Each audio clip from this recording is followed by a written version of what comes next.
to see.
Will speak, manifest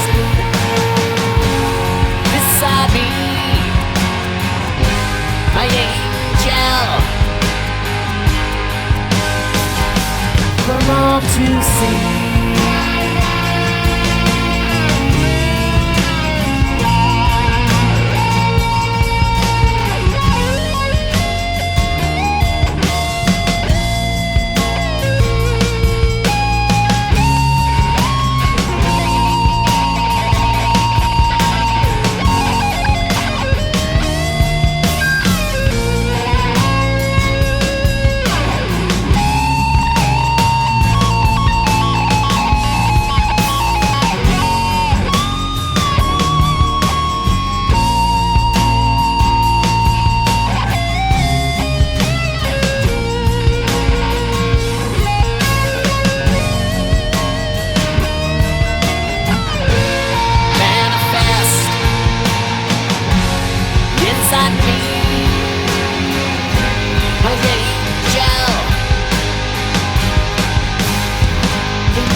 Will speak,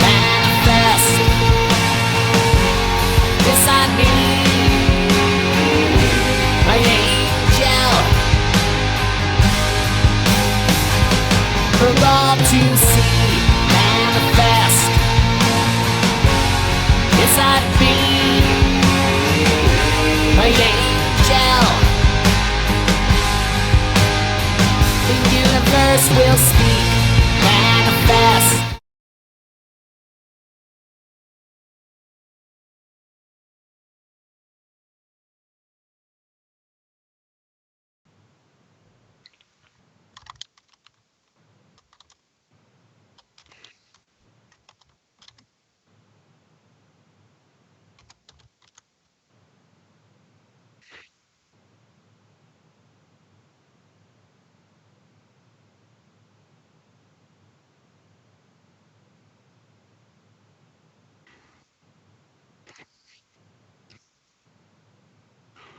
Great to be here.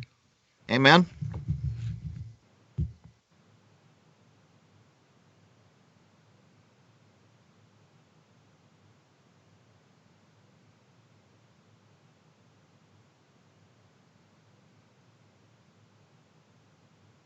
Did you know that 85% of your engine wear occurs at startup? Yes, that is correct. And this is where lower the friction comes in by putting a protective, lubricating barrier on all moving parts. This now gives you full-time protection to make your engine last longer, run smoother, give you better performance, and improve fuel economy. People across the country are reporting some very exciting results. Go to lowerthefriction.com, place your order, and enter in promo code SOS to get 5% off of your order. That's lowerthefriction.com.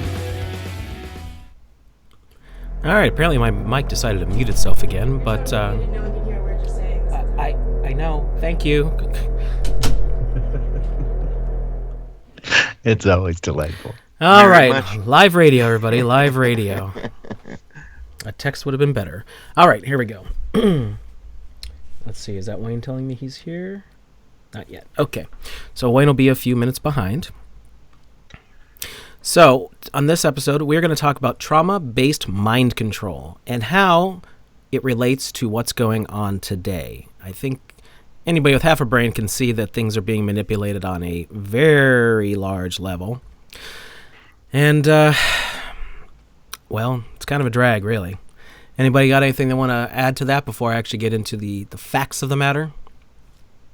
Well, it's been going on for a very long time, and it's not a new phenomenon. This has been going back as far as, well, again, certainly ancient Egypt, and even in Greece, the ability or the attempt to control the minds of men has been going on for a very long time, and only in the past couple hundred years have they been giving it names. But now it seems that they have a well-perfected schema of doing this. And not only at the personal level with the MK Ultra type stuff, but in a broader sense in mass media mind control. And we're seeing the fruits of it in spades with the current beer bug nonsense. Beer bug. Crow, what say you? Well, it's pretty clear this qualifies as overreach on a catastrophic level. But, we're hearing all kinds of rumors, the older people I take care of constantly glued to that news. God, do I go up there and try to get Andy Griffith or something on the set. But they're trying to shame people, showing pictures from a crowded sunny beach that was shot within the last 12 days. And clearly we're going to have to do something about this. People are gathering. But I'm starting to meet like almost everybody who realizes this is nonsense. So we'll have to see if Iron Fist or overreach is the thing that comes out on top here. Yeah, and it does present, from my view, an extraordinary opportunity. I think one of the things that I'm discovering in my awakening project as I sift through this data is that one of the things that happens, or one of the factors involved in people awakening to a large degree, is having the time and opportunity to dig in and dive into these rabbit holes. People who are exceptionally busy often don't have the time, and for most of the people who have crossed over into the what we might call truth or land, or those who don't accept the mainstream narrative, one of the precipitating factors has been having some time to be able to do that. And this does present an opportunity with so many people being, in a stay-at-home order and not being able to go to work. There is an opportunity for us to have those people get some time to do it. And furthermore, there is some provable information that we can present to them to give them a chance to really cogitate and think about whether or not what they're being told is true or not. So it does present an opportunity to awaken some people. Yeah, absolutely. I think that what we're going to go over here tonight can easily be applied to the situation that's going on. Going on today, because I think they're going to ramp it up. I really think that they're going to take this to a whole other level. Yeah, it's certainly much like what we saw with 9/11. This is a threshold point. It's a watershed moment where the world that we're in now is not the same as it was 2 weeks ago, and likely will never return to normal as we used to know it. They pulled some of that same nonsense right after that day in September as well, because they hit us with the anthrax crap right after all that happened. So, yeah. So where do you want to start, Jason? You want to go back into some of the history of this stuff and predating this, or into the research that you did? Where do you want to start with this? Yeah, I just went to a couple different places and just pulled some general knowledge on what trauma-based mind control is, in case anyone isn't too familiar with it. But then we can get into the history, who does it and why, possibly, and then we can also talk about how this has been used with bigger situations, because this is very obvious that's what's going on right now. Sure, on the larger scale. Mm-hmm. Absolutely. So, to start with the basics of it, trauma-based mind control programming can be defined as systematic torture that blocks the victim's capacity for conscious processing. This can be done through the use of various forms of brain stimulation, possibly in combination with extreme cold or heat, drugs, illusions, oxygen deprivation, pain, terror, repeated spinning, and bringing the person to a near-death situation. Of course, what do all these things do? It induces massive amounts of fear and a sense of a constant fight or flight syndrome going on. And of course, they can't escape from it, so it's just a perpetual loop being created. Sure. Suggestions. Go ahead. Yeah, often the primary target of this is often younger people. They have a tendency to disassociate. And this is where we get dissociative disorder. They cannot function.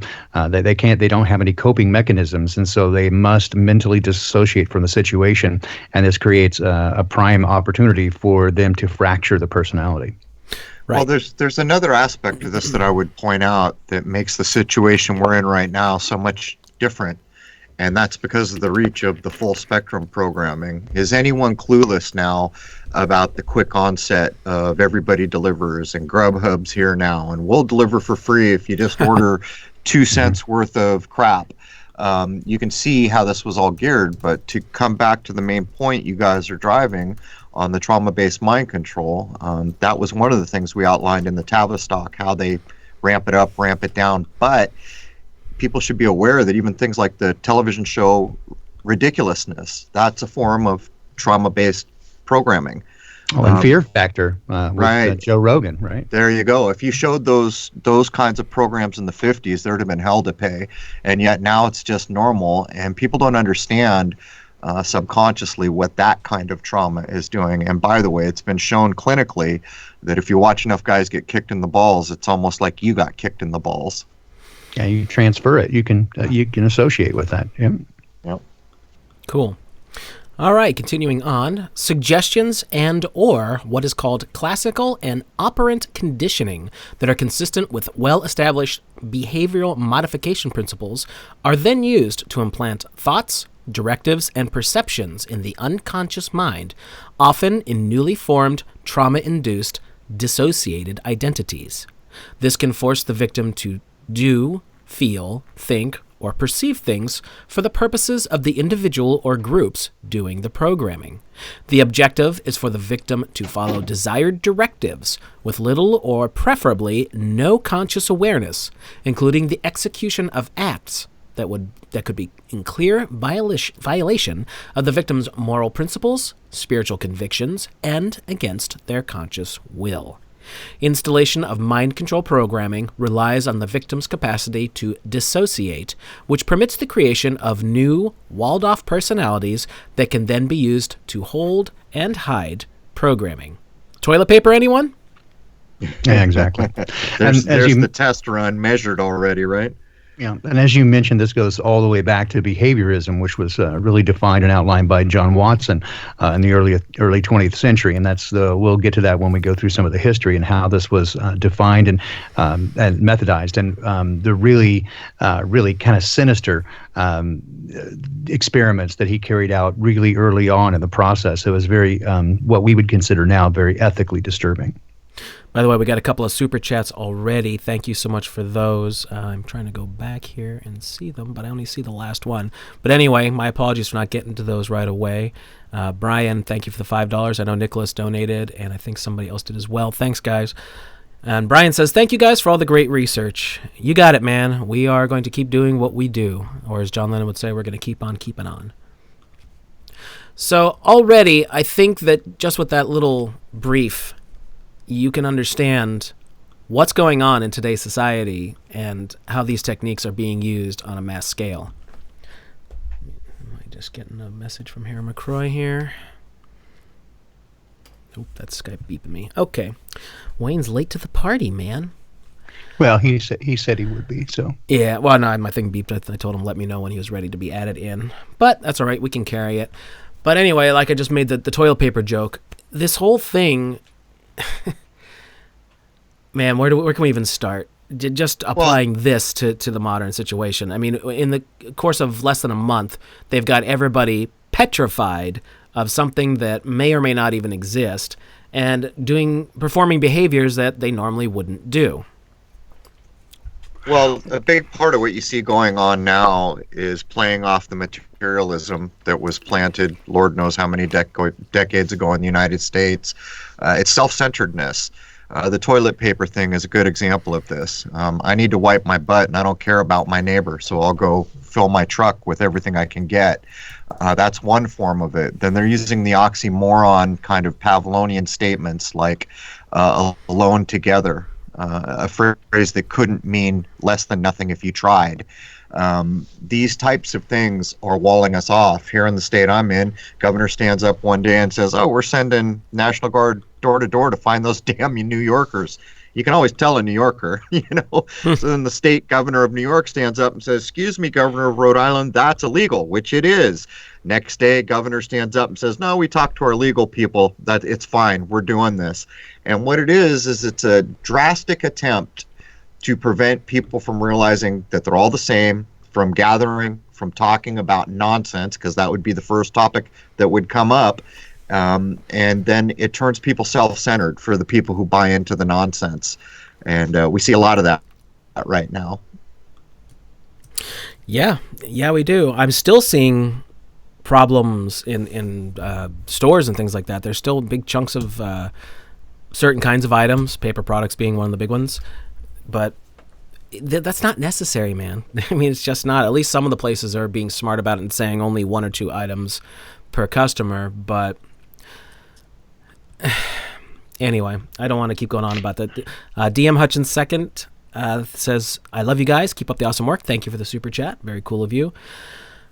But let's move on here. So Jason, how familiar are you with the history of the power of suggestion, animal magnetism, mesmerism, that sort of thing? I understand the concepts, but you are welcome to go into it before I go back to the descriptive part of this. Yeah, I think that it may help to kind of lay a foundation for this and kind of how it got to here, right? Because what you're describing, the trauma-based mind control, is some of the outgrowth of this. And again, if you go back far enough, even in ancient Egypt, so again, the idea of trying to control someone's mind or influence it, these ideas are not new and have been going back throughout the ages, and using different kinds of methods. I mean, certainly we see Machiavelli with the Little Prince and these sort of methods, mostly again using trauma, fear, fear, these kinds of things, and the power of suggestion. And so even again in Egypt, they had these ideas of you go into a temple and they would put you into a hypnotic trance, often using drugs, and they would have sleep temples, and using sleep and alpha and theta brainwave states to get you into a relaxed state of mind, and use the power of suggestion, often at the time for healing purposes, like the placebo effect. And this was a method used for primarily healing purposes throughout in specifically this idea of hypnosis throughout its early public use. And so this guy Mesmer, Joseph Mesmer, he had his thoughts, and I find this really interesting because his thoughts on it and what he became animal magnetism. We usually think of this as the idea that we're attracting somebody, right? Or we have this attractive personality, this animal magnetism, but that's not at all where it started. So Joseph Mesmer in the 1700s thought that magnetism, electromagnetism, played a central and important part in the physiological body and its relationship with health, and very much like Chi, and also very much again like what Dr. Kaufman was discussing and his views on electromagnetism as being a central agency rather than terrain theory rather than germ theory. But he also used the power of suggestion in this processes, and so it became named after him, mesmerism, and he was an early proponent of what became then later hypnosis. And so after Mesmer, in the early 1800s, they began using hypnotism as an early form of anesthesia for surgery, and having outstanding results by putting people into a hypnotic trance, and they called it hypnosurgery, and putting people into a hypnotic trance using the power of suggestion and getting people into a relaxed mind state. But it was also discovered that post-hypnotic suggestion could be used, and the person would have very little memory of this afterwards. So they could suggest things, and typically they wouldn't be able to suggest anything that was outside of the person's moral fiber and fabric. So they couldn't get them to do something that they ethically wouldn't be predisposed to do. And so there was ways people wanted more than that, right, as people often do. And so there was studies attempted to try to get basically what we would call brainwashing attempts. And so this occurred then in the late 1800s. They began doing more and more study into this, and this is where we come up with so where everyone I think is familiar with Pavlov and his study with dogs, the Pavlovian response, right, the ringing of the bell and study of dogs. And out of this, this is where John Watson comes at the end of the 19th century and early 20th century, which is where behaviorism comes in. And behaviorism really is the foundation of what we're talking about here. And so the whole idea is to be able to develop and create control over a person. And if you do any research, if you want to look up the Little Albert experiment, so they took a toddler, really 9 months old, and they called him Little Albert, and they did these kind of trauma-based mind control. They taught him to fear a rat, and so they made him by ringing bells, and he would cry, and so they associated that with a white rat and made him fear a picture of a rat between the ages of like 9 and 11 months, and so they created a phobia in him by this training. And so it's the Little Albert experiment, and you can study this. It's easily discovered if you just do a quick Google search of the Little Albert experiment with John Watson. And so John Watson did this behaviorism, and that's really the sort of the basis of what much of modern psychology came out of in the early 1900s, 1912 through 1920, and Edward Thorndike and these guys. And so as this developed, and what they discovered was that they could push this even further. Out of that is what developed with MK Ultra mind control, which was established by Nazi Germany during World War II, and then came over with Operation Paperclip following World War II here in the United States. And MK Ultra was continued by the CIA, the NSA, and other spook agencies to try to do total brainwashing. And this is where what we see the outgrowth of this is what Edward Bernays did with a mass media approach, approach, and using these same principles to manipulate the minds of the masses. And interestingly enough, they chose the media of television to do it because early studies showed in the 1960s that the mind will go into an alpha brainwave state. So again, if you're unfamiliar with the brainwave states, there's 5 levels of brainwaves with different frequencies to them, right? So the very lowest of the brain waves is a delta brain wave. It's like just 2 to 3, under 1, like 0.2 hertz to 3 hertz when you're deep asleep. And then when you're kind of half asleep, the theta brain waves about 3 to 8 hertz. And this is your very, very most suggestible state. And this is really on par with the Schumann resonance, which is, if you know the Schumann resonance, this is the Earth has a harmonic electromagnetic vibration at about 7.5 cycles per second, and this is right there with the theta brain wave state. So when you're in tune really with the planet or the Earth, I don't say planet because I don't buy the spherical model, but with the Earth, the alpha magnetic frequency or the electromagnetic frequency of the Earth is at your most susceptible or your most suggestible state. And then you get the alpha state, which is between 8 and 12 hertz. And this is where you go into when you begin to watch television.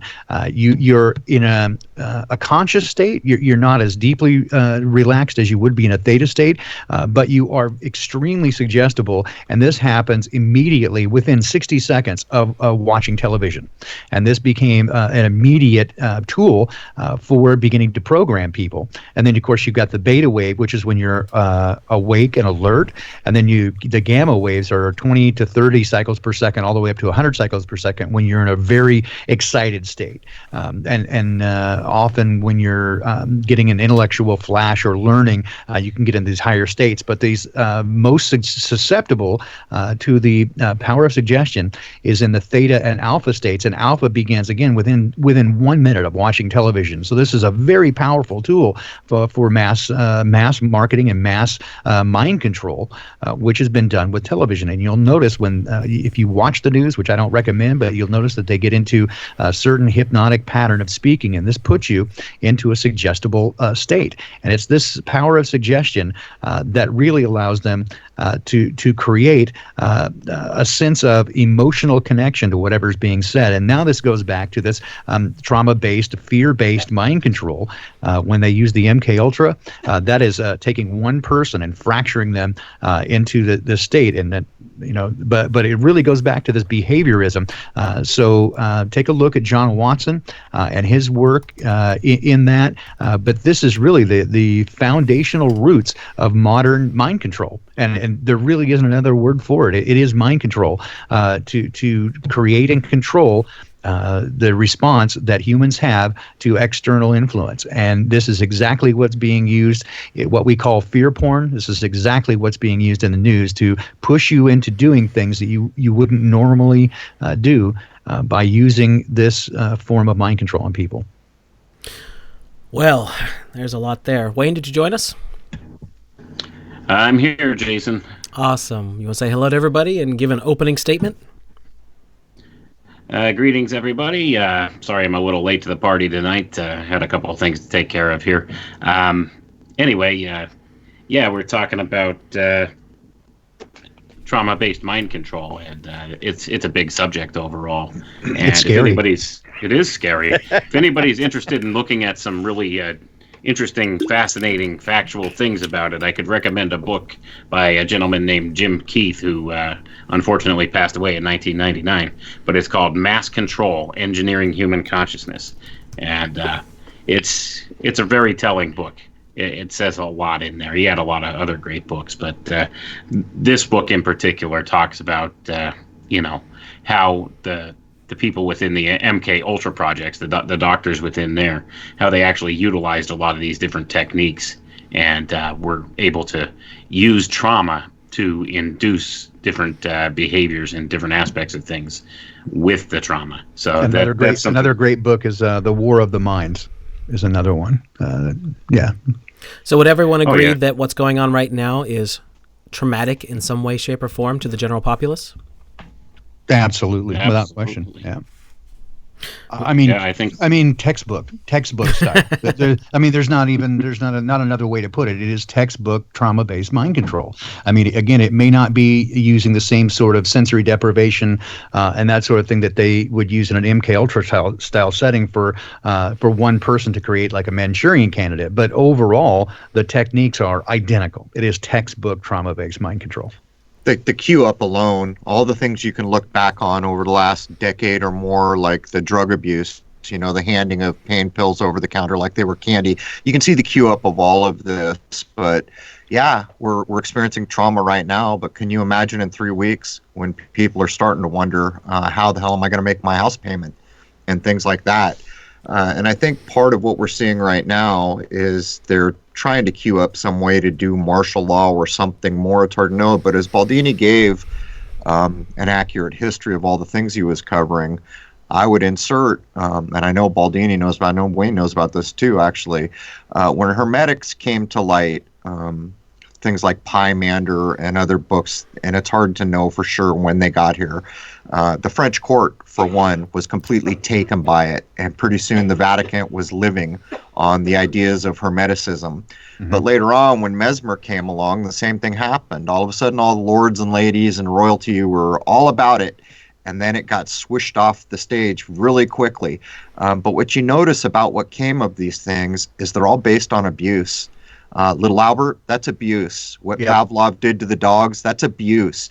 So what always seems to happen is these new things come to be. They're like parlor tricks for a little while, and then someone realizes, hey man, we can do stuff with this, and then the dark arts get involved and they start abusing people to figure out what they can manipulate. And on the public stage, they discredit it and say, oh, it's a bunch of cockapoo, right? It's poppycock. Right. As soon as they find out that it works, then they discredit it and shame Mesmer. it. Yeah, exactly. And then pull it off the main stage and to go, oh, that was a bunch of hook'em.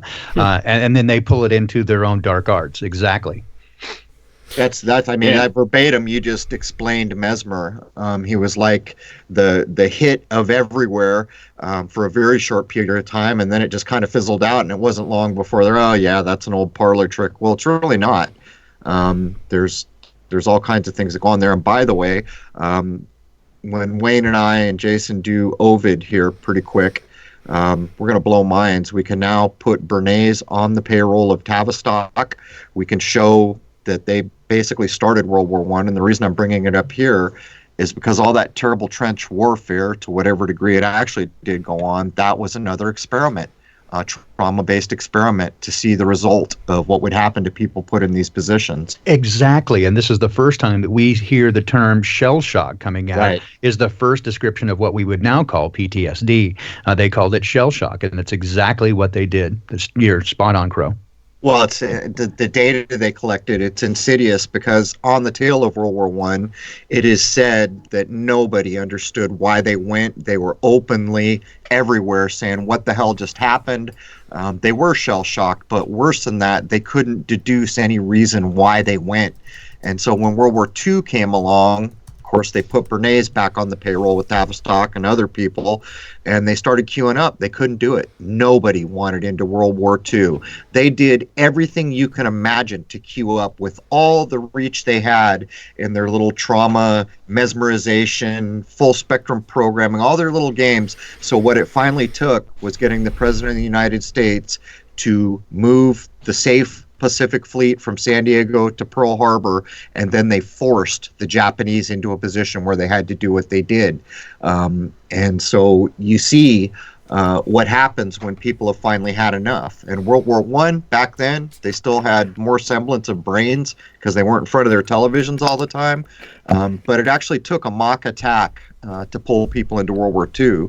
And the only reason I mention these things is because for a lot of people right now, what's going on with this viruses don't exist as described nonsense, has anyone said that this episode?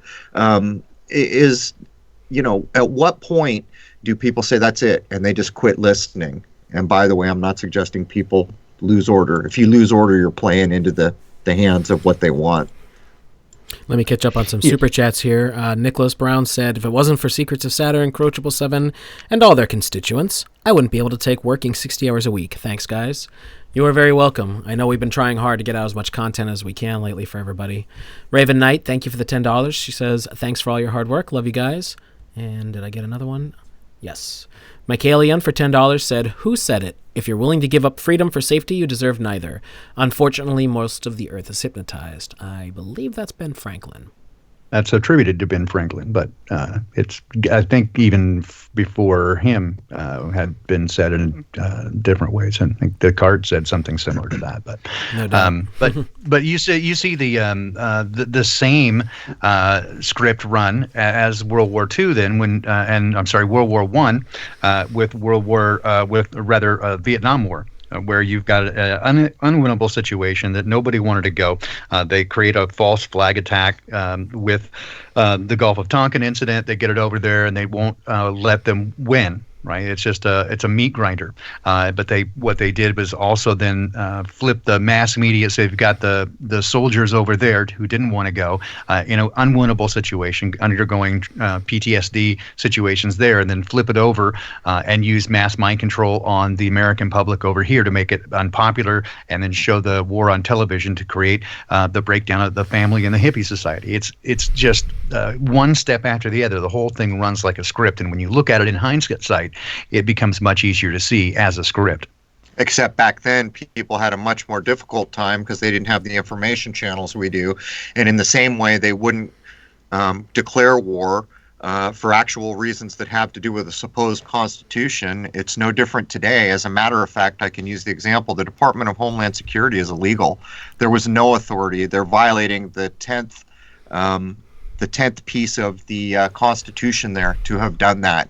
And so I was just doing a lookup on what presidents have exceeded their authority. It starts way back. All of them. But I think Bush grabbed 35 powers that didn't exist. But my point is this is a house of cards, and that's why this push is coming so quick. If anyone took a meaningful move to challenge even the Department of Homeland Security, they're in violation of the 10th Amendment. And the powers that were just basically taken to do all that, they're indefensible. Of course, at this point, who knows how many courts are stacked, but my point would be the real problem here is the trauma-based programming that has made us all go to sleep. We quit challenging a president overreaching. We quit challenging when the doctor told us a virus makes you sick. We quit challenging, is pills really medicine? Do pills cure things? And that's what's brought us to where we are, that and the lack of truth. But I think a lot of people are waking up now, and they're... Some are beginning to crow, but certainly what we see a greater division now between those who are very asleep and very hypnotized, and those who are beginning to wake up, and the polarizing continues. But we do see with this fear-based thing, again, one of the things that I see coming out of this very telling is the response of the government, at least here in the United States, to provide. We're going to provide you, with money, and so you can depend on us. So we're going to take away your means to provide for yourself and shut everything down, but here rely on the government. So people in fear have to again then rely on the government titty to stay there, and so people then beg for this overreach and over authority. So right. You have a nanny state, and there are many of us who again are going, no, we don't accept this. We're not, we don't subscribe to this, and we do not consent. Again, I don't know if you caught early on, Crow. I said this creates an interesting opportunity here with the awakening study that I'm doing. One of the compelling pieces here is that for many of the people who begin to awaken, one of the components is that they suddenly have found themselves with time to begin to search some of these things out for themselves without just accepting somebody else's word for it. But it does create an opportunity now with people being furloughed and sent home under these stay-at-home orders. There is an opportunity maybe for people to take a look at this more closely. So I hope we can parlay some of this into being a good thing to give people some time to really consider what's going on around them, and can they really trust what they're being told. And certainly the news media isn't helping as they fraudulently and demonstrably fraudulently present this information. Well, I have evidence of exactly what you just said. Jason gave me the audio only from Dr. Kaufman's roundtable, which had video. So he gave me a PDF of the PowerPoint with it. I was guessing earlier today, but after I talked to Dr. Kaufman, I don't know, sometime this afternoon, I went and looked up. Just under 1,000 people either downloaded or requested that PDF. And there's actual solid data. Can you imagine what happens with 1,000 PDFs? So many of the emails said, I'm going to share this with everyone I know, or I need to show this to a family member. But I think that's evidence of exactly what you just claimed. Yeah, and I think if we can tie it together with, again, some of the demonstrable ways that the media is lying, and point out some of the things that show, foreknowledge. For example, the Event 201, and who was involved with that and what that's about, and the selling off of stocks by so many, more than 150, Criminal. more than 150 CEOs and corporate executives, including Jeff Bezos. Senators, too. And senators as well. More than 50 senators and congressmen sold off stocks in the days prior to this. So it demonstrates foreknowledge, and not a one of them is being investigated. And all of that goes against insider trading rules by the SEC. So the fact that, one, nobody's investigating it, nobody's batting an eye, even though it's being reported in mainstream media, it kind of comes along with a nudge and a wink and goes, well, I guess these guys are smart, and that's why they're rich. They're smart and they know what's going on. It's poppycock, right? It shows prior knowledge, and that prior knowledge indicates that they are lying. This is not what we're being told, and so there should be enough evidence here to demonstrate that this is being foisted upon us as a lie, and for reasons that are nefarious. And again, there's a lot of talk about the 5G, and right outside my office building today, I watched them put in the 5G and took pictures of it, and there were two different flocks of birds tried to chase them away. That was pretty interesting. A group of crows and a group of seagulls came in and for several minutes each tried to get those guys to go away. So even the birds are knowing what's up. But right on cue, as we've seen all over the world, they're using this opportunity to install 5G. So there's definitely some connection there. But we may have an opportunity here with people having a little bit of time available and seeing what's going on, and demonstrably false news events, and then the way that Dr. Kaufman and others describe that what we're being told is demonstrably false. There may be an opportunity here yet. Dr. Kaufman just told me that he read that same report today. It was to a T what is happening now. So there you go. By the way, Baldini, put the email address for unintended consequences in the chat room if you're still taking information. Someone just asked a few chats back there. Wayne, you've been silent. Is there anything you'd like to get in here? Yeah. I think we need to kind of address the topic of, I've been talking to some people this week, and they kind of are under the impression that this whole coronavirus thing is all sheerly like accidental, or, it's just one of those things that's happening that they may be taking advantage of in certain ways by pushing like these draconian measures and whatnot. I have an answer to that for people, and it has something to do, it ties all the way back once again to the Tavistock Institute, and it goes back to, I think it's 1932. There was a German psychologist named Kurt Lewin who actually took over the steering committee of Tavistock at that point, and he was a strong proponent of a concept that he called future shock. So let me explain this a little for people so that they know what this is. It's to use trauma to reprogram both individuals and societies. So it's one of those definitions that could be called like a mode of operation or a modus operandi that Tavistock adopted.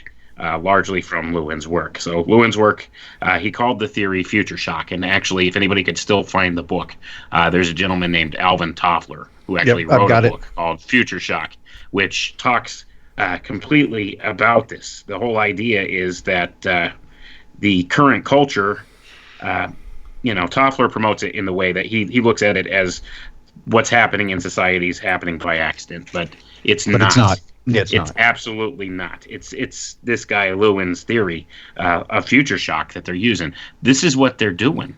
They're presenting this stuff to you in the way where it looks like it's an accident or it's a coincidence. It's something like this. There's nothing nefarious going on. And they use it to induce trauma in the masses for the purposes of changing your behavior and mind control. I mean, there's no further way to describe this any better. And specifically the fact that we don't deal with change well. Even positive change creates a sense of trauma.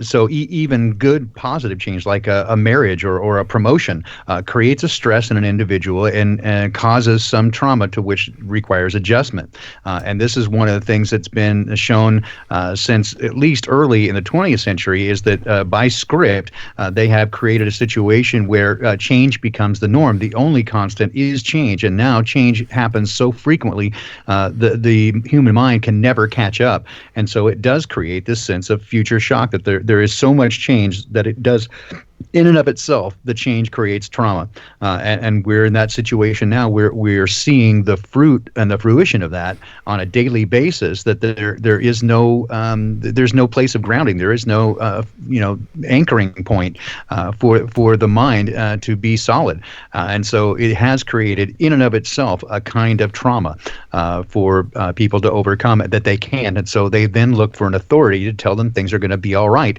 and then they provide, again, it's Hegelian dialectic with problem, reaction, solution.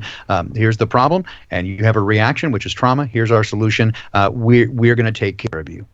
Dr. Kaufman just provided us with the link for the report that we were just mentioning.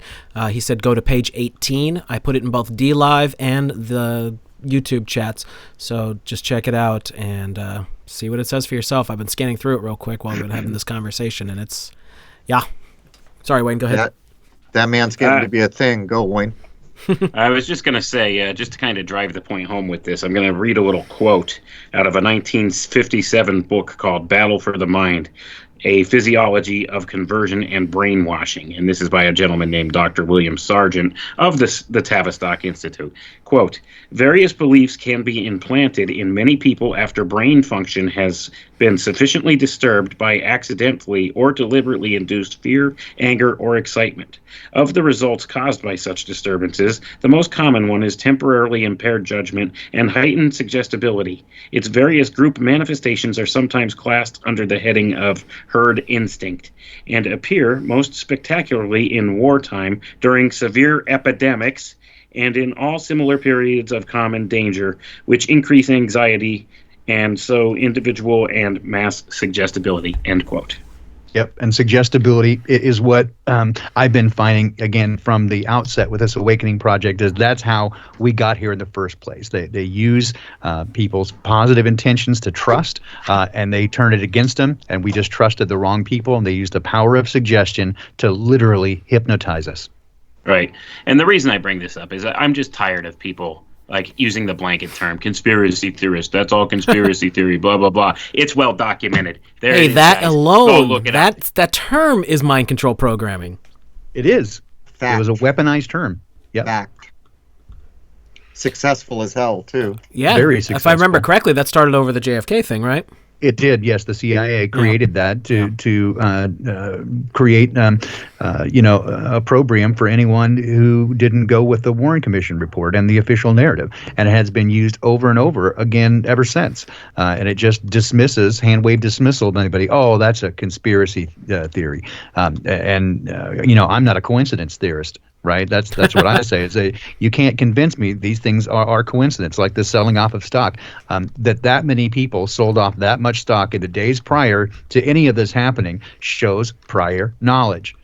There's no getting around it. Right, and so the odds against and a statistical probability are astronomical, such that you can't prove anything otherwise that it is prior knowledge. Dr. Kaufman just said that it's shadow psychology. The trauma can be triggered and result in automatic behavior. If the elite provide the trigger, they can predict the response. See the work of Robert Augustus Masters, who, before he became moral, led a cult. So there you go, Robert Augustus Masters. There's a side of this, and I think with Wayne's research into Ovid, he independently recognized COVID-19 and went straight to Ovid's Metamorphosis, books 1 through 9, which I had done independently of him. But in the Tavistock research, which is almost anyone can find it. Now, it used to be difficult to dig these things up. Either that or you're going to read quite a few books to try to vet out what someone was claiming about Tavistock. It's all up for grabs now. And I'm talking names of senators and everything else. It's almost like revelation of method. But one of the things that's claimed is the early Tavistock, which was actually Wellington House, being run by two lords at the time, funded by the Queen of England, then later by the Rothschilds and others. They had the real history of the fall of Greece and Rome, and they studied what worked on both those places to make them fall. Some of the things they came up with was removing women from a place of respect within society, introducing homosexuality. Believe it or not, there's no insult intended. This is straight from Tavistock. Another thing was to destabilize in certain ways, but to get migration going, because they had realized in the true history, whatever that might be, of Greece and Rome, slavery and other things had brought what they called aliens in that ended up interbreeding and diluting basically races, according to them. And they've done all these things. As soon as World War II ended, they put their little laser point right on the United States, and they started doing all these things. And we'll get into these things. And by the way, Wayne and I are going to try to make the case that Ovid's Metamorphosis is the playbook. Yeah. Yeah. Definitely. Yep. And just to kind of give people, an idea of how we came about this idea with Ovid. I mean, I don't know. Croak came to it on his own, separate from me. We totally did not know what each other were researching or anything, right, or that we had both come to this conclusion. I was listening to a show that you were on, Crow. I don't remember what show it was. I don't think it was Crow 777 Radio, but you were talking to somebody about the sky clock and how Libra was a totally artificial construct, like, how it's the only artificial thing up there in the zodiac. And that was the SGT report, yeah. It might have been. I don't remember which show it was, but you were saying about how they had removed the claws from Scorpio to make Libra. And then you said the claws, sea laws. And a light bulb went off in my head. And I thought, oh my God, see Ovid. And so I just started delving into that idea. And guys, it's going to be, pretty heavy what we lay out here in the coming week when we record this. It's going to be astounding. And there's more, though. People have no idea. I always point out how important it is to have what they call the classic education, understanding the Greek as much as you can. There's so much of it. And I know people don't read as much as they do per se, but the Greek myth and then the Roman version of those myths. And the reason is because that's everything. Those are the archetypes everyone's drawing on.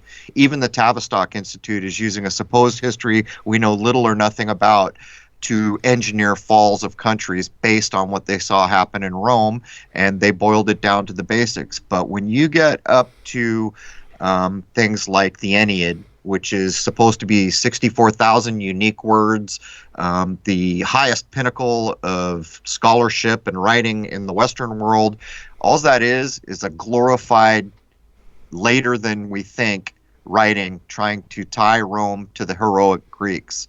Then when Ovid comes along, they're trying to tell you it's right there at the beginning of the Pax Romana under Augustus, but I'm not buying. It looks like what Ovid did was basically referenced 250 or so myths from classic Greek mythology, put it all together from the beginning of the earth, in other words, the sky is being formed, the oceans, all the way up to a certain point. And what you're looking at is every single hoax event that's ever been lifted, we're going to try to show has been lifted from Metamorphosis. And by the way, one of the main versions of Metamorphosis, and everyone knows what the word means, right? So you get that kind of double entendre, is a picture of a lady with spiral goat horns on the front of Metamorphosis. And by the way, in the book, for those who haven't read it, there's all this, oh, the god turned into a lake, oh, the god turned into a tree, oh, this girl turned into a bird, that kind of metamorphosis too. But it's all like triple and quadruple entendres. There's a super chat here we didn't get to from Mike Alien for $5. Thank you. Ring ring. Hello. What's your emergency? I'd like to recruit a group of people who are not living in fear. Do you mean us? Do you mean us? Uh-oh. Guilty as charged. Dr. Kaufman. I'm not scared. In the chat, I didn't see him. I was curious as to his take on this book that I've started reading, Deprogramming Modalities for Trauma Mind Control Survivors, that I'm kind of trying to weave into this awakening project as I look for a way to do a script for exactly that. So maybe he can give me his thoughts on that, deprogramming modalities for trauma mind control survivors, because that's what we're going through right here. Yeah, we're going through it in a big way right now. I mean, the whole population is, under some form of mind control right at the moment. It's a massive manipulation. Even if you're not buying into the story, which a lot of people aren't, guess what? They're still listening. They're still staying put. They're staying home. They're playing the little, social distancing game and all of that. I mean, you see it going on all over the place. And here's the other thing. Social distancing, there is not one iota of real world data that shows that stops the spread of disease in any way, shape, or form. Not one shred. Not one shred. That's exactly. That is to keep us from getting together and preventing this nonsense. Right. Isolation, another form of mind control or trauma-based mind control. And trauma, yes. Exactly. So let's get the second point in here on the descriptors of trauma-based mind control. Mind control programs are installed below the level of normal consciousness of the mind of the victim. The programming deliberately creates what is called dissociative identity disorder, or DID, which is also known as multiple personality disorder, and installs memory blocks in the victim's mind that the victim has no memory or awareness of. The full notion is that the victim has no idea of being programmed and used unless the victim has been deprogrammed in some way. That whole paragraph just smells like Sigmund Freud. I can smell his tweed jacket all over it.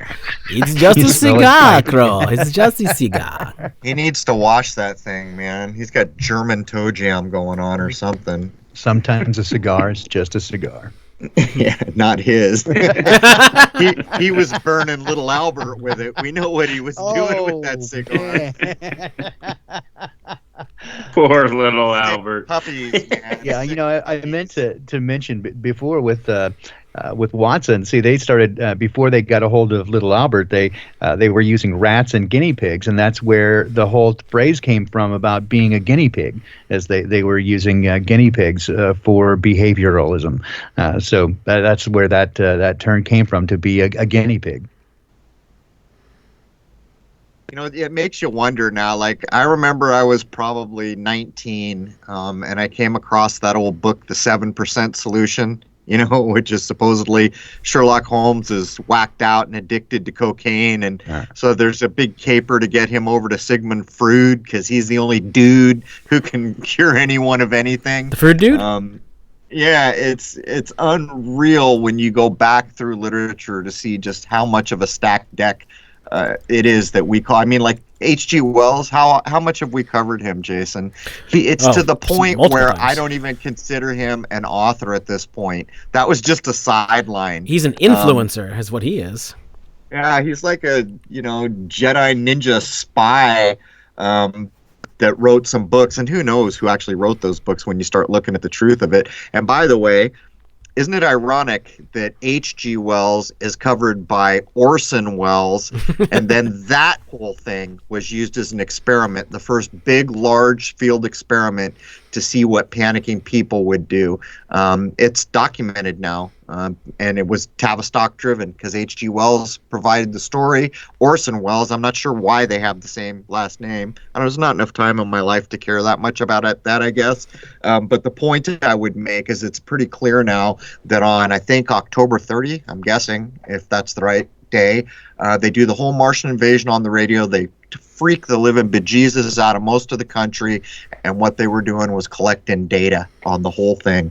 So you could almost say that the War of the Worlds radio stunt pulled by Orson Welles is one of the earliest tee-ups to what we are living at this moment.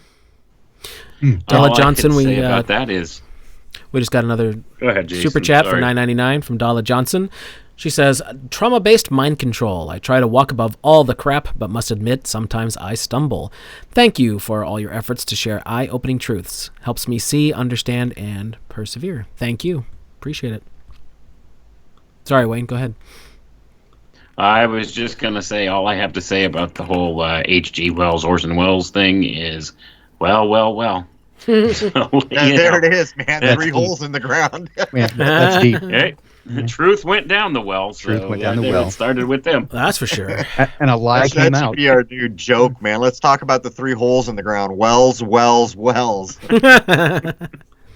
Right. All right, so the next part. So- yeah, got another one there? Yeah, I was just gonna say that up to this point, and until we get to what I think Wayne has some information on. So everything that we've done up to this point is verifiable, factual, and without besmirchment of any kind. These are all historical facts. So there's no speculation or hypothesis up to this point. These are all well documented historical facts. Okay. Indeed, they are. Hold on. Before you guys go on, I don't want to get all biblical, but Deuteronomy I got to go to bed. I got to get an episode out early in the morning. I've got most of it ready, but thanks for having me on for an hour. Cheers to everyone in the chat. I'm going to kick it over to all your capable hands, and I'm going to actually try to get some sleep before I got to do this whole thing again tomorrow. Great. Cheers to see you and ya, your Kindle, bro. good sir. All right, man. Thanks for joining us. All right, Wayne, I'm looking forward to this Ovid thing. It's going to be a hell of a ride, man. Baldini, good to see you again, bud. And Good Jason, to see you. don't shave that beard, man. Not yet. The woman likes it. All right, I'm going to make like a Canadian and get oot. All right, moving on here. This is where we get into some hypothetical territory, although evidence of these events occurring has been shown to come up from time to time. With that being said, mind control programming is thought to be used all across the world. Typical candidates that may be subjected to mind control programming are those in key situations that could be in government leaders and other essential personnel, politicians at varying levels, military leaders and other key personnel, financial leaders and other key personnel, influential academic heads, or other research-type individuals. The goal is for the victim to inject a needed situation that the programmers desire to occur without the victim being given away as shady or suspicious in any way. These techniques may be employed when simple blackmail is not enough, which most likely goes on at so many levels. And although I can't prove it, I have no doubt that if you start climbing the ladder of success, you're blackmailed somewhere along the line if you're influential in some way, shape, or form. Just my opinion. Scott Cook Jr., thank you for the $1.99. Said, what about George Orwell? He was definitely an influencer, but that's a pen name. His real name was Eric Blair. Yeah, I put him and Huxley in the same Tavistock group. They were of the same ilk, and both assigned a task of creating a novel to describe what a dystopian future would look like. And they did it in Brave New World in 1984. And how novel were those novels? Not About as novel as this coronavirus, huh? right. So, all right. So we're at the point where we've given the basics on this, but it's admitted at this point that a lot of government agencies, not just American ones, but all around the world, have used techniques like this to various degrees. I would strongly suspect that corporations and other such organizations do it as well. I think a lot of this has to do with the Tavistock Institute, and I'm just kind of throwing a lot out here, guys, so whoever wants to chime in, but Well, I don't to your, think you to your can point be about blackmail. This was used by President Johnson. That was called the Johnson political technique. And really, rather than blackmail, what they kind of do is they give you something that you want in advance. So whether that be sex, drugs, pedophilia, any of these things, they compromise them and give them something in advance, and then they've got the blackmail material. So they don't have to have anything on them already. They create a situation, and this has been used by groups, again, since time immemorial. Johnson was simply well known for it.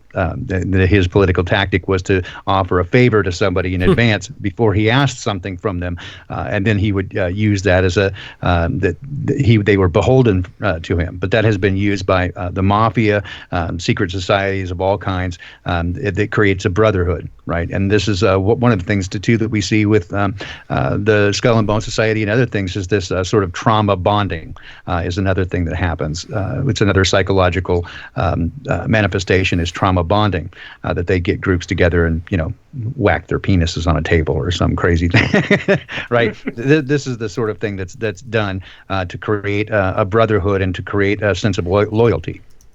Right. It's a form of initiation. That's correct. That's the thing. They use trauma as an initiation form.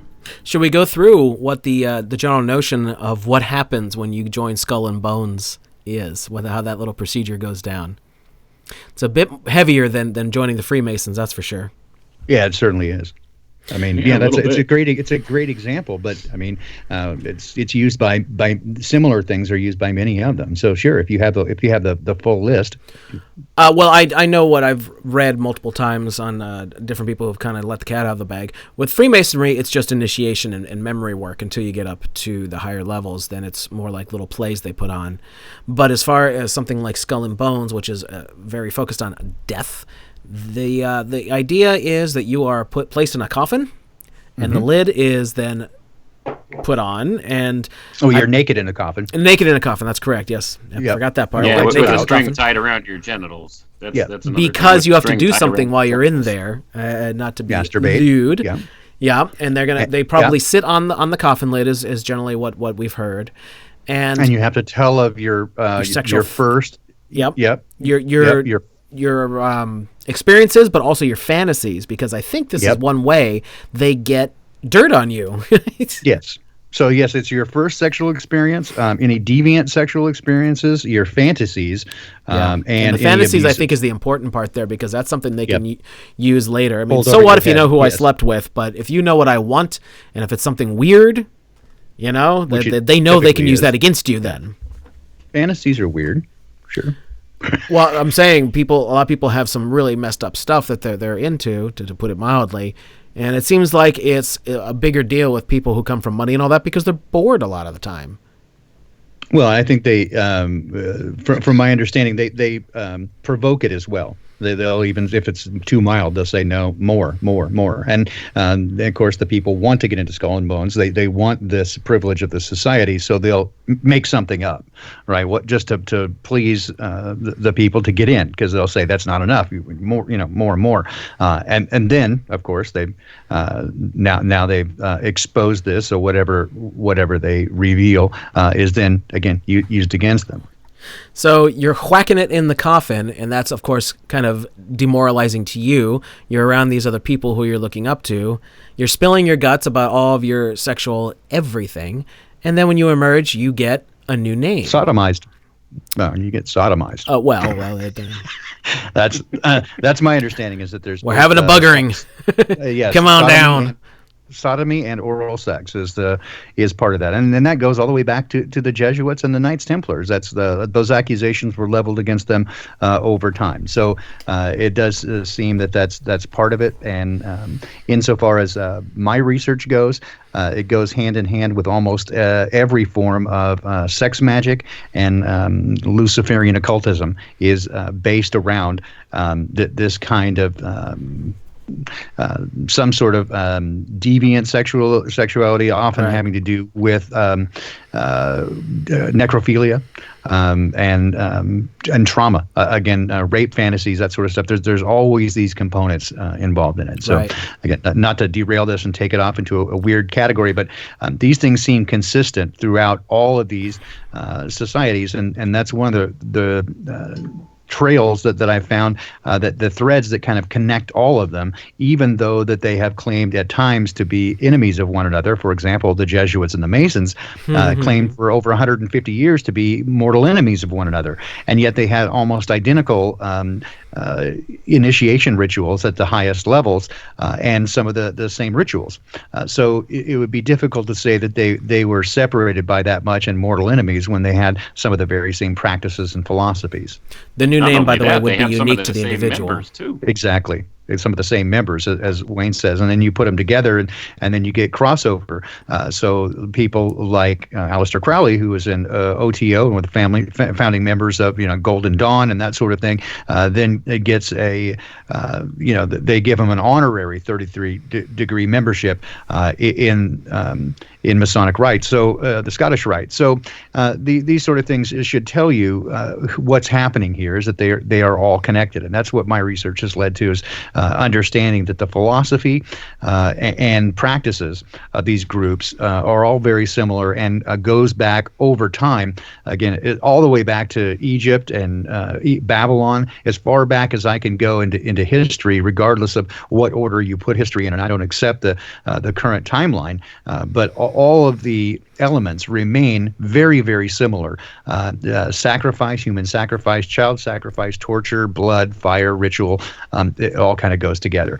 So it does indicate to me one of the other elements is that the people or the entities asking for these things may not indeed be human, or might be what we would consider immortal, in the sense that they're consistent. The people who they work with and the humans are definitely human and have the foibles that humans have, but it does seem that they are beholden to something or someone else who is more consistent and has a longer plan over time. And this does come back to this trauma-based mind control, that fear creates control, does seem to be consistent throughout history. Well, Indeed, it does. Yeah. So the next section here. Sadly, children are easily programmed and can be used for such horrible things as sex trafficking, drug trafficking, intelligence gathering, and other situations where a child would not be considered any sort of threat. They may also be programmed to be a sleeper of some sort that could be triggered for later use when the time is right for a particular desired result, when a particularly desired result has become viable. And sadly, I mean, who knows what the real numbers are, but I think that happens a lot. Wayne, maybe you can mention something about the foster care system if anything strange goes on there, because you've dealt with that before. But I think these things go on too much. Yeah, there's no doubt that, some of the CPS agencies and stuff like that are a pipeline for a lot of these sick and twisted human trafficking individuals.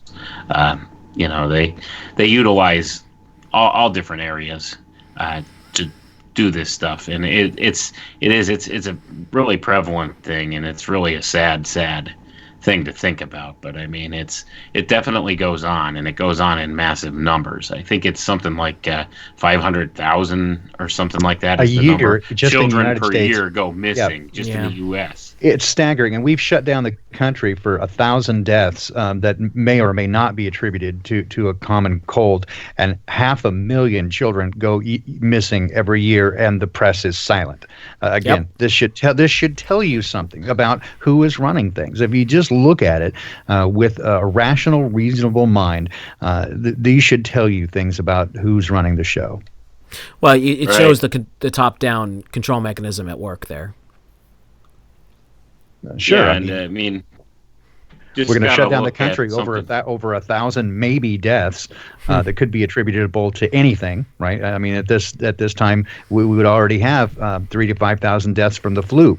Not just 1,000 to some potential disease. Again, yet 500,000 children. This works out to over 1,000 a day. I mean, these are things I have difficulty just even thinking or talking about, because it really it really deeply affects me, the what's happening to those, because most are never found, and you can only imagine what's happening, and to some degree we know, because we know the descriptions of what these things go on. It's a really ugly thing, and this is this is who's running our not the country, but the world. These are the people who do things, and that they use this for power, and it's staggering. Yeah, they do. By the way, I took it upon myself to go visit a New Orleans hospital the other night, just to see if I could learn anything at all. And there were 2 ambulances out front with workers in masks. There were several squad cars and policemen, not in masks, just kind of hanging out, chit-chatting, and I couldn't even get in the door. I was in the foyer where 3 little computer stations were set up with nurses or medical workers, whatever they were, and the ladies were very nice. They were all masked up, of course, and I couldn't get any kind of answers out of them other than the COVID patients that are there are being kept isolated. So if anybody was being admitted to the ER, they would immediately have to wear a mask, and people are not allowed to sit in the waiting room. So they're being very controlling of everything, but no matter how hard I tried or how I reworded it, I couldn't get a number out of them. They did tell me that every hospital in New Orleans is dealing with that issue, so I didn't see anything to prove that. That's just what I was told. So I did what I could, and unfortunately didn't get me very far. Same here in the Seattle area. I went to a Swedish medical center and couldn't get past the front door. They had people, some police and a couple of Homeland Security guys. I don't know why they were there, in masks out front, and asking you why you were there. I had a good excuse, but they said they were turning everybody away. I didn't see anybody in the ER at all, other than a few people standing around that work there. It's nonsense. There was nothing happening. They're just keeping people away, perhaps just to make sure that nobody sees that there's nothing happening. But that was, I didn't, make a tour of all the Seattle area hospitals, but I did go to one Swedish medical center, and there was not a thing happening other than DHS and some police outside keeping people away. There you have it. Yeah, John Rappaport, I see somebody mentioning him. He goes on with Alex Jones a lot, so we've been leery to even try and get in touch with him. But he has been saying similar things to what Dr. Kaufman was saying. But anyway, Wayne, go ahead. I think I cut you off.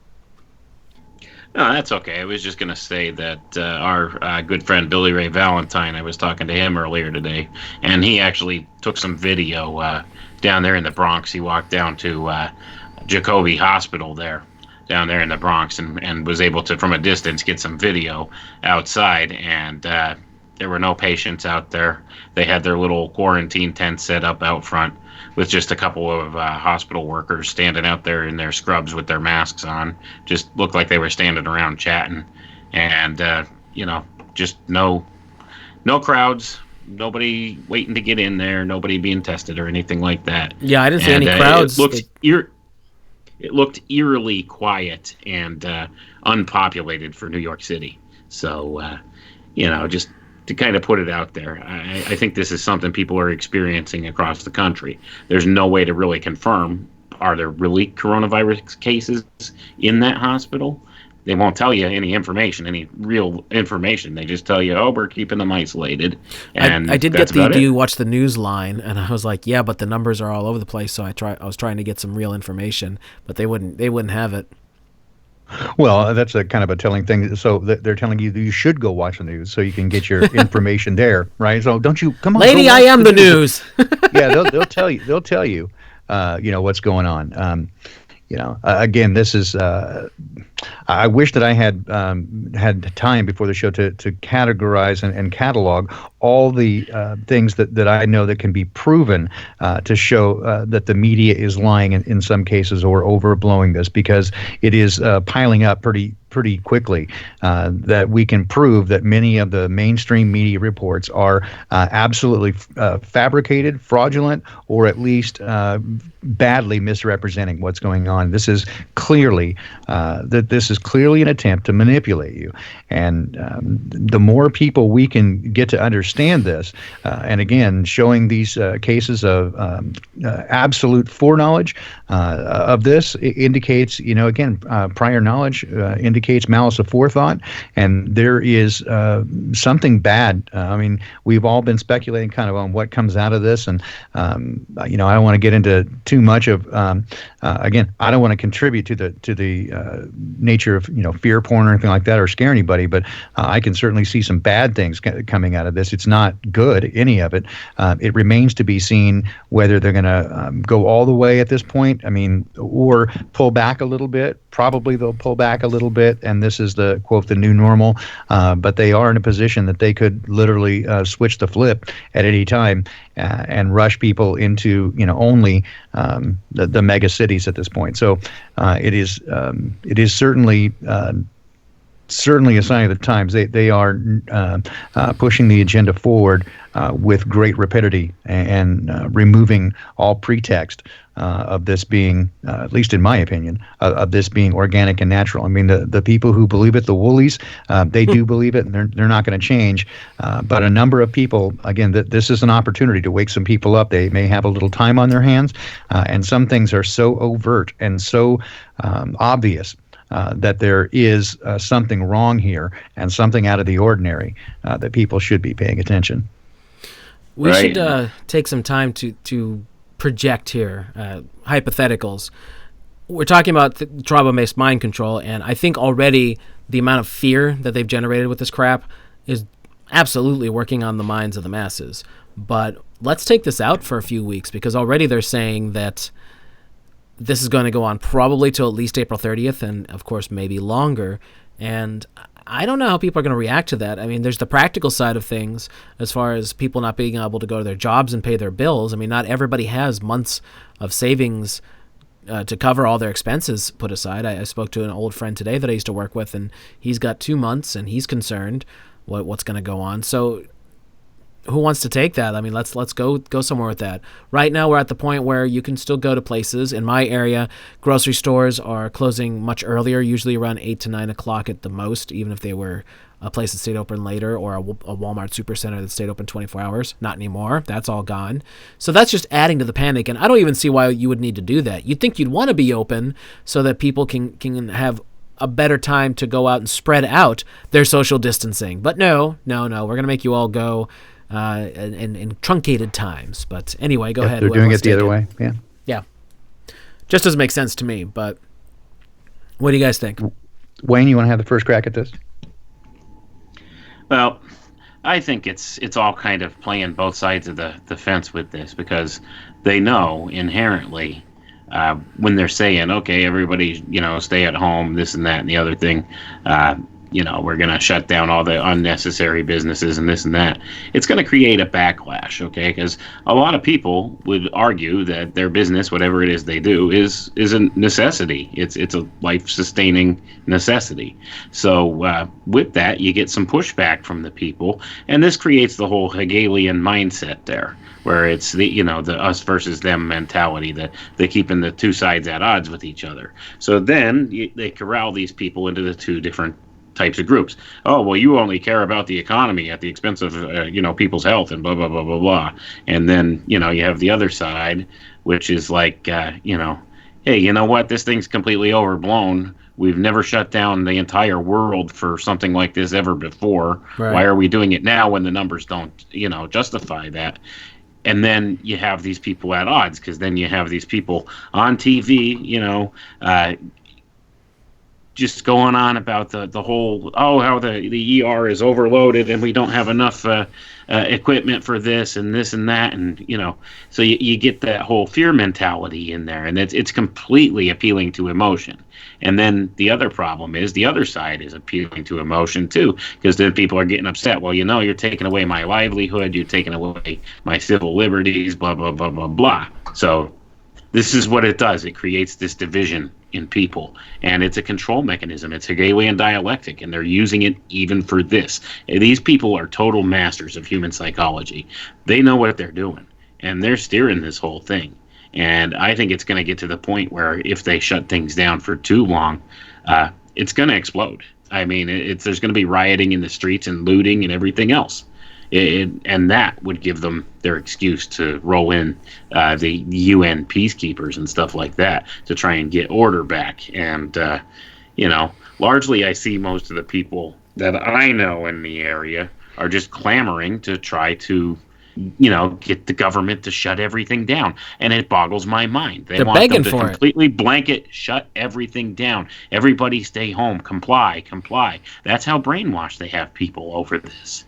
And it's like the numbers of this thing do not justify this kind of reaction. No. And that's just the extent of it that I see. But it's one of those things where they keep hammering it home through repetition, which is another form of traumatic mind control. Repetition over and over and over again. Every time you turn on the TV, every time you turn on the radio, every time you log on to Facebook, what's on there? Coronavirus. Everybody's talking about it, and you can't avoid it. It's ridiculous. The only way to avoid it is to shut off all media altogether and lock yourself in your house, which is what they want. Which is what they want you to do. If you're not right, so even if you're not feeding into it, you're still playing the game with them, and that's the whole thing. It's a game. They're playing a game, and it kills me to have to walk around in society and play the game with them, because whether you want to or not, guess what? You're stuck doing it, and we're all stuck doing it to one extent or another, because it's going to affect you one way or another. So even if you're outspoken about it, you're still playing into the game, because they want us to be that way, because it creates that Hegelian dialectic. So there's their control mechanism for it. So that way they could say, hey, you know what? These guys, they're nuts. They're out of their mind. This thing's very bad. Look at the TV. And this is how they create the control. Well, I recently spoke to Russell over at As Far As I Can Tell podcast, and we were discussing some of this, and I'll repeat here what I said there, which is that I see many of these things as something of a litmus test, right? So when you see things in these events going all the way back to, for example, 9/11 and the pristine passport at the bottom of the towers, when you see the inflated tires, or no video evidence of a plane flying into the Pentagon. When you go to Sandy Hoax and you see empirical evidence that there's no internet access to the building for 4 years prior to this, and you see all the Wayne Carver, all these things, the parents behaving in this way, and you see all these evidence that seem fairly clear that these things are fraudulent events. These, to me, create litmus tests, right? So it gives an opportunity. These are not mistakes. This is not an error or a flub by the powers that be, who are just sloppy and sloppily executed these things. These are intentional drops. This is my opinion. These are intentional drops to give people like us fuel for the fire, so that we will use this as evidence that these are fraudulent events. And those who are still within the matrix, if you want to call it that, the wool wearers and the woolies, or however, again, I don't want to be dismissive of people who are still hypnotized, because we all were, I think, there once at some point to some degree, uninformed. There's the old saying, again, this is a Mark Twain quote, that if you don't read the paper, you're uninformed, and if you do, you're misinformed. But to some degree, right, we all believed things that were not true at some time. So I don't want to be too harsh toward people who haven't awakened yet. But what I'd like to say, I guess, is that these are sort of litmus tests, I think, to see as they push forward with the polarization of people to one side or the other. There's more opportunities for us to see that there is something going on, and for those who will see, we see it, and for those who don't, they will not, and it pushes, it polarizes, right? And so it just increases this on both sides. So what I see kind of happening here is that, again, those of us who have kind of awakened to it, we self-identify.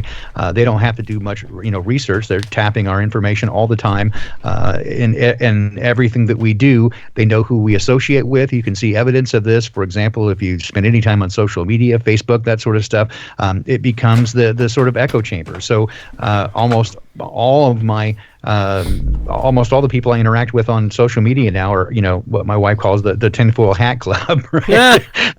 Those of us who don't accept the mainstream narrative, and you could say part of that might be by choice, but really their algorithms sort of create that, and so they know who is who, and we begin to identify with each other and associate with each other, and I think that was the whole point of the Facebook experiment anyway, is to use associations to see who belongs with whom, and all of my experience and prior knowledge and experience with the intelligence communities and law enforcement communities is when they do pull the trigger, what happens is they immediately isolate and separate people because what they want to do is get everybody's story straight. But I think that's kind of what's happening here. They're grouping people into groups, and when they switch the flip, perhaps there will be those who go to the FEMA camps and those who go to the cities, and those who will be followers, and they don't want to have those of us who speak the truth to influence or infect other people with their ideas, and we're going to create a problem.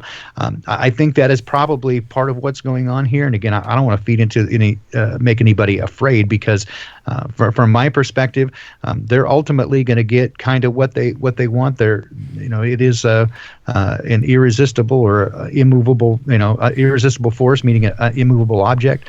Certainly, I'm never going to acquiesce to what they want, but ultimately, everybody's got to make that decision for themselves, within themselves, and they want us to be afraid, and I'm not. And for those of us, for those who are listening, don't my suggestion: don't be afraid, don't fear them, but keep your head on a swivel and keep your eyes open, and if you can, spread the seeds to people and give them an opportunity to see for themselves what's going on.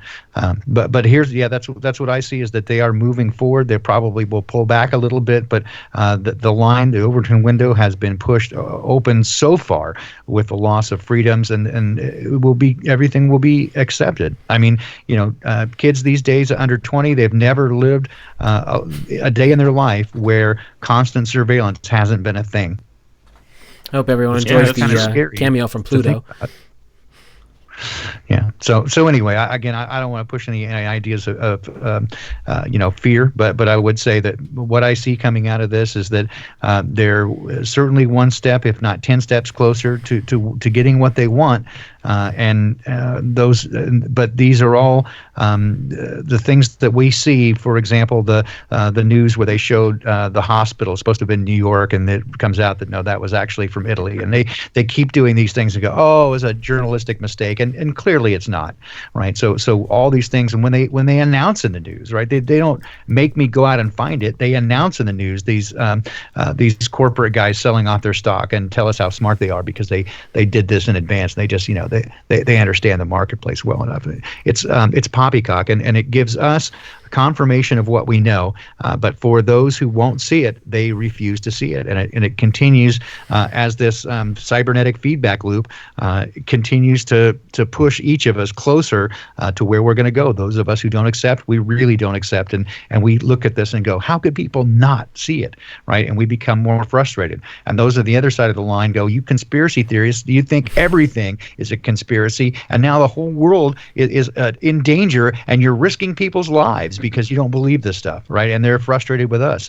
No good can come of it. In that regard, the world has changed inexorably and irrevocably. And ultimately, I think you just have to decide for yourself what you're going to do with that.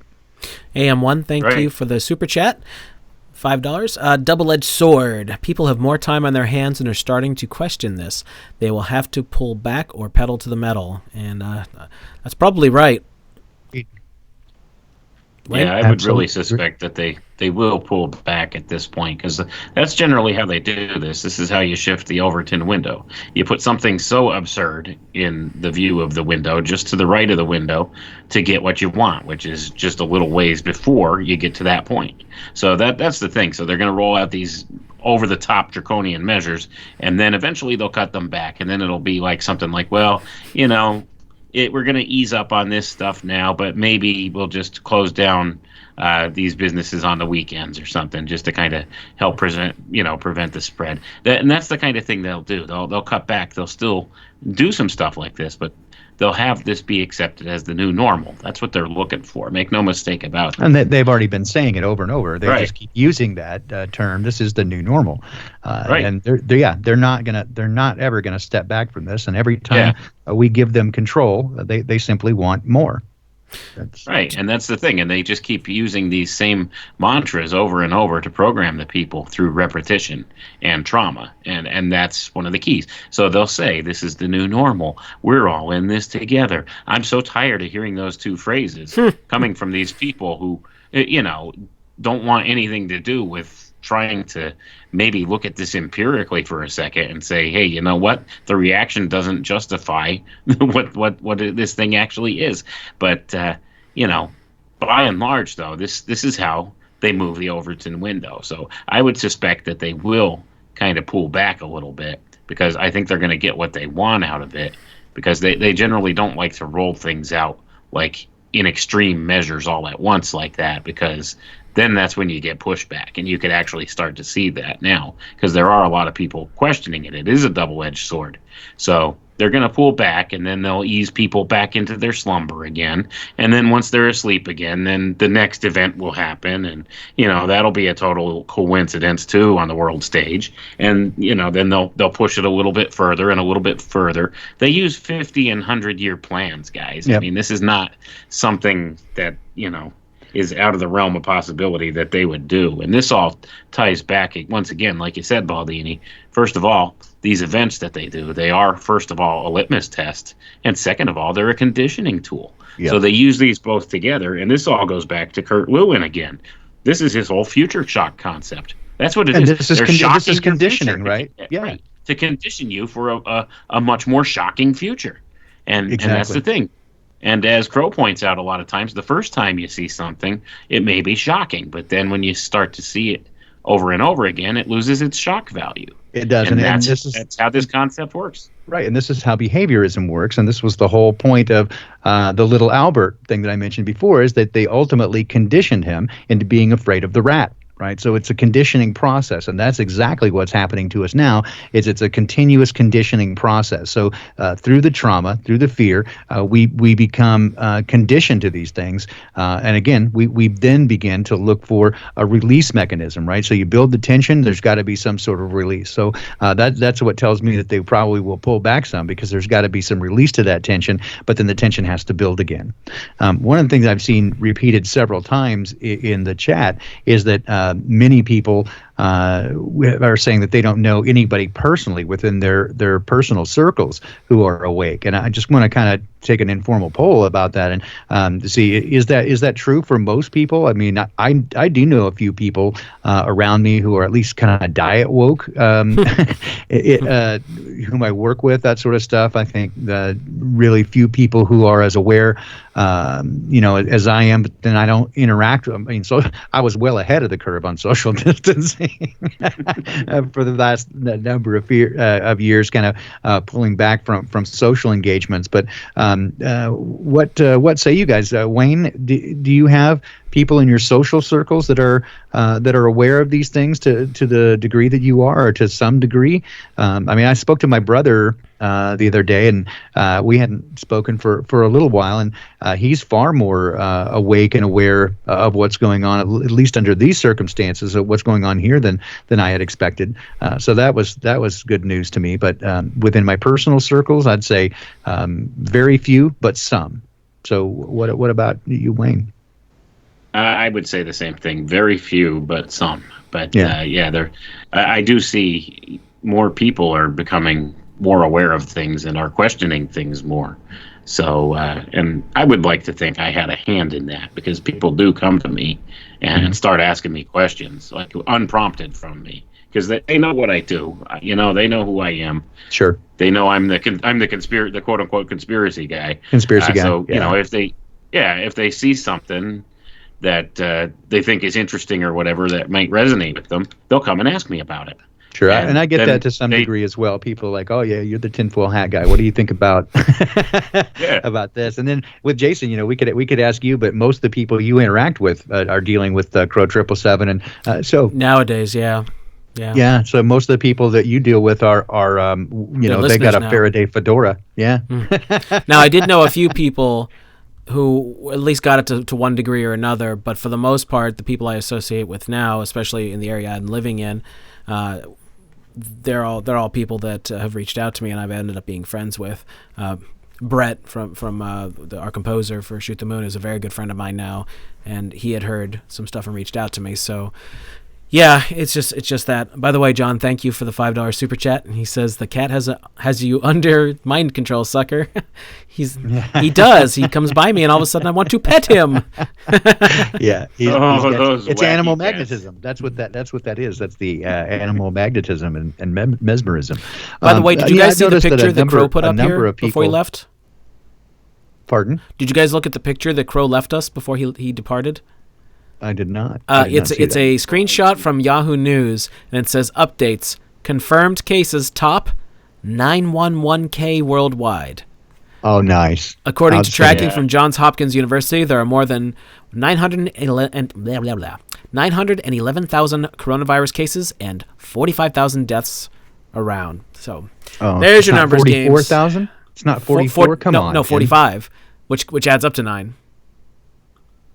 So, okay, I was going for 44 death stores. Yeah, they didn't go for that one. But anyway, there's. Don't worry, that's already encoded somewhere in there because when you actually look at that whole Event 201 thing that took place on October 18th, 2019, exactly 44 days later is when the first coronavirus case came out publicly. Or reported. So. Yeah. Yep. Yeah. So I noticed. 44 days.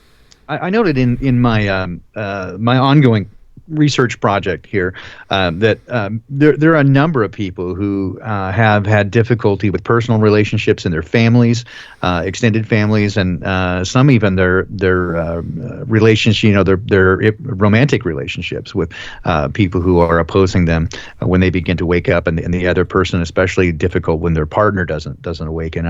I find that some of those stories are really compelling and kind of heartbreaking because they're really going through it. And so, thankfully, my wife doesn't. She doesn't believe everything that I do, but she certainly does see that the nonsense that goes on around us and understands that the media is lying to us mostly, and that we can't trust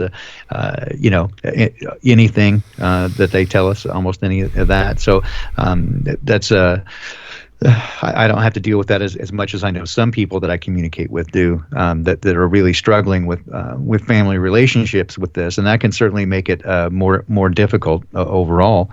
But that, I think, is part of the trauma that they give to us, right? Is that that's damaging our relationships, and I know some people have lost their jobs over speaking out on the truth. So it is part and parcel of this whole, trauma that they're trying to instantiate upon us, and it's something that if you watch, it does become. It's pretty mind-boggling to watch. Again, I was just kind of looking back through my notes here, and again how closely the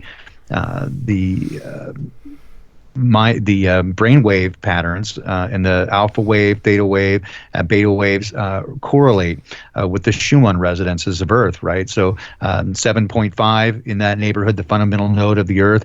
14.1 is where you switch over. Right at 14 is where you switch over from the alpha waves to beta waves, and the third order 20.3, right when you switch into the gamma wave. So very interesting correlations there. How our brain waves are tied into the Earth's electromagnetic resonance, and I think that those who are putting this stuff out there on us, they know these things, and they know how susceptible we are to the power of suggestion. And I've noted this over and over again as I begin to go dig deeper into this project and just what they've done to us.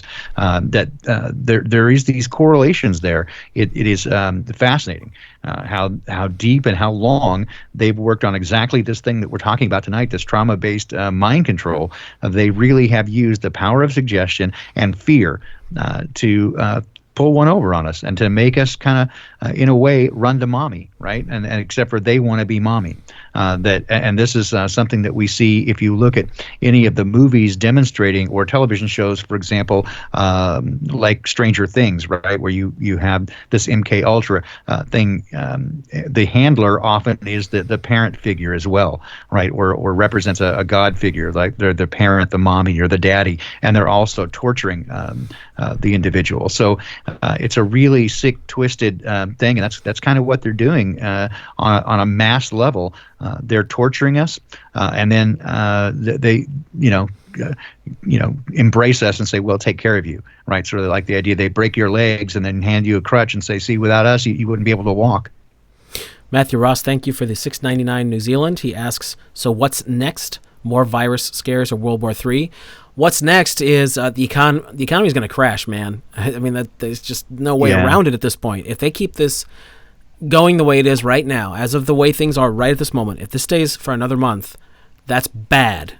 You're going to have people who can't get enough money in to cover their bills, which means they're going to get utilities shut off unless they're cool and leave them on. Some people have said they might do that, some companies.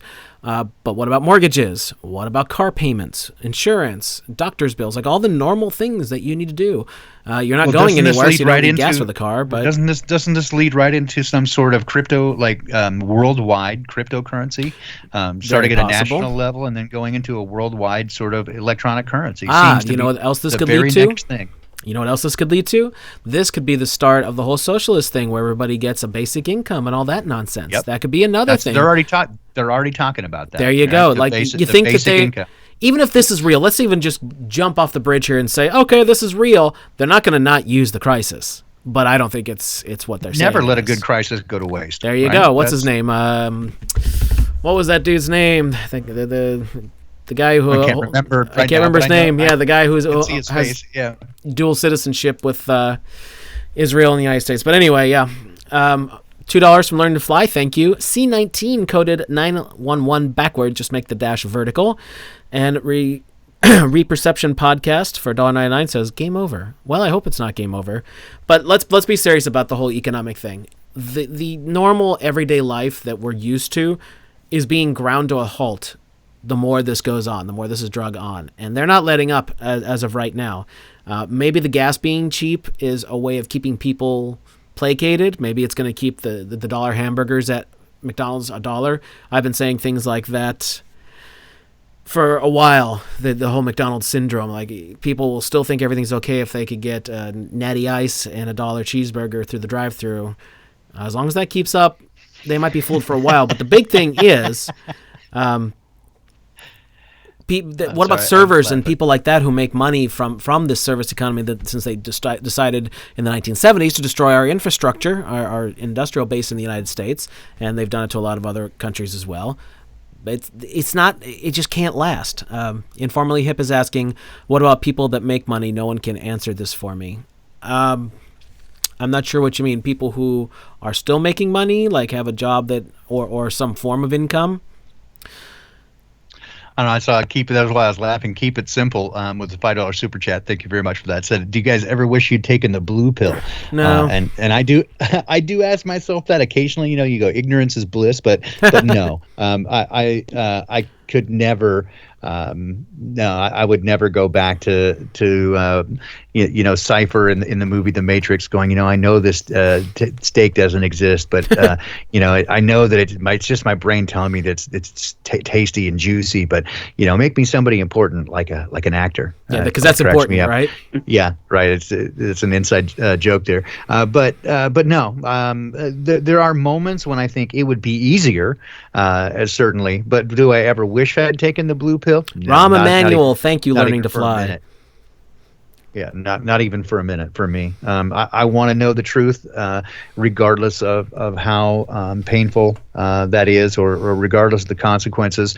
I want to know the truth wherever it leads. And I had that very difficult set of circumstances when I began to look at the cosmology and shape of the where we live. And I had to take a moment and go, do I really want to go any further with this? Because it's starting to look pretty bad. What are going to be the consequences here if I accept that what I see is real? that's going to put me in a very awkward set of circumstances. And I just realized that I have to follow the truth wherever it leads, and no matter the circumstances or whatever the cost. And that's just kind of who I am. And I think everybody has to answer that question for themselves. But for me, no way would I ever have wanted to take the blue pill unless you're talking real drugs, and you take the red one and the blue one at the same time and get purple, and then you're marooned. So, Are we clever? What a maroon. What a maroon. There, baby. Marooned, you maroon. No, it's but for me, no. It's a great question, but for me, no. I think it might have been easier, but never would I have chosen it.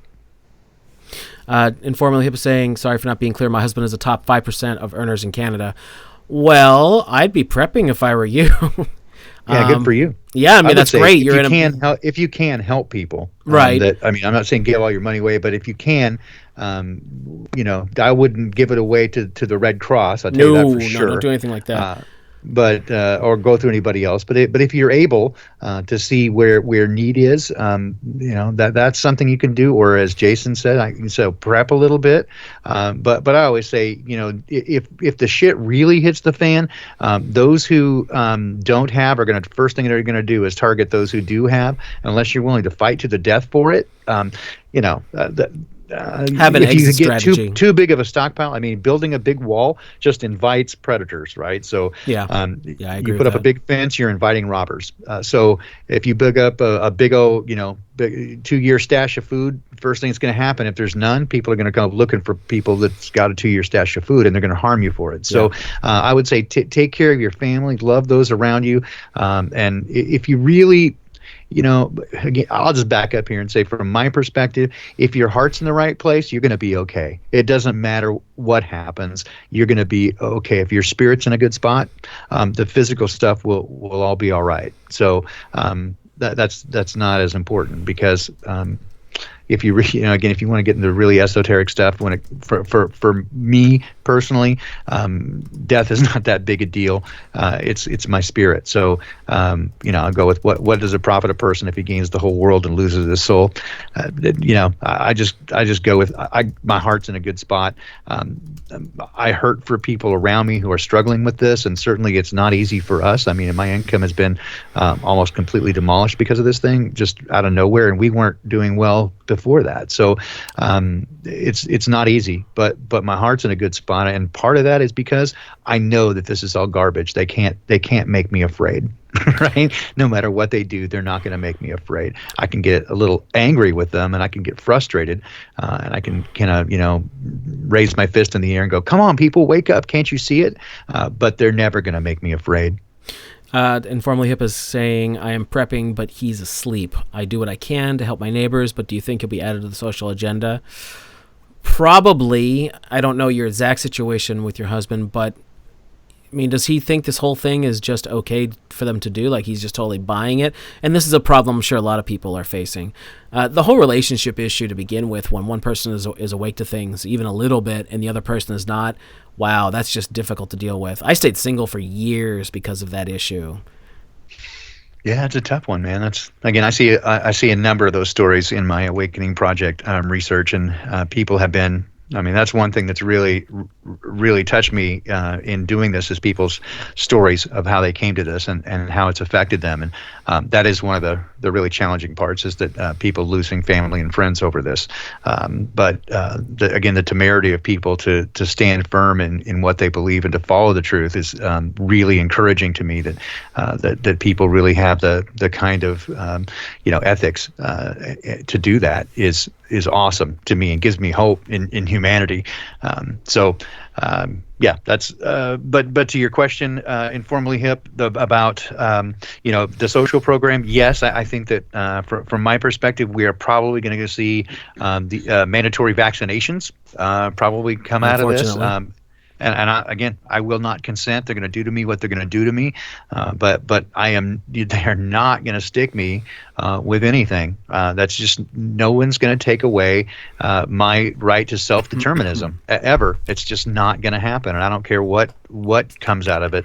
It's going to be a difficult situation, but I do not consent, and I will not consent. It doesn't matter what they do. And I know some people say that when push comes to shove, they tip over pretty quick, but I'm pretty hard-headed in that regard. I stand for what I believe in, and that's it. They're not going to get me to stick in. They're not going to stick anything in me. They're not going to put a chip in me. They're not going to get me to compromise in any way.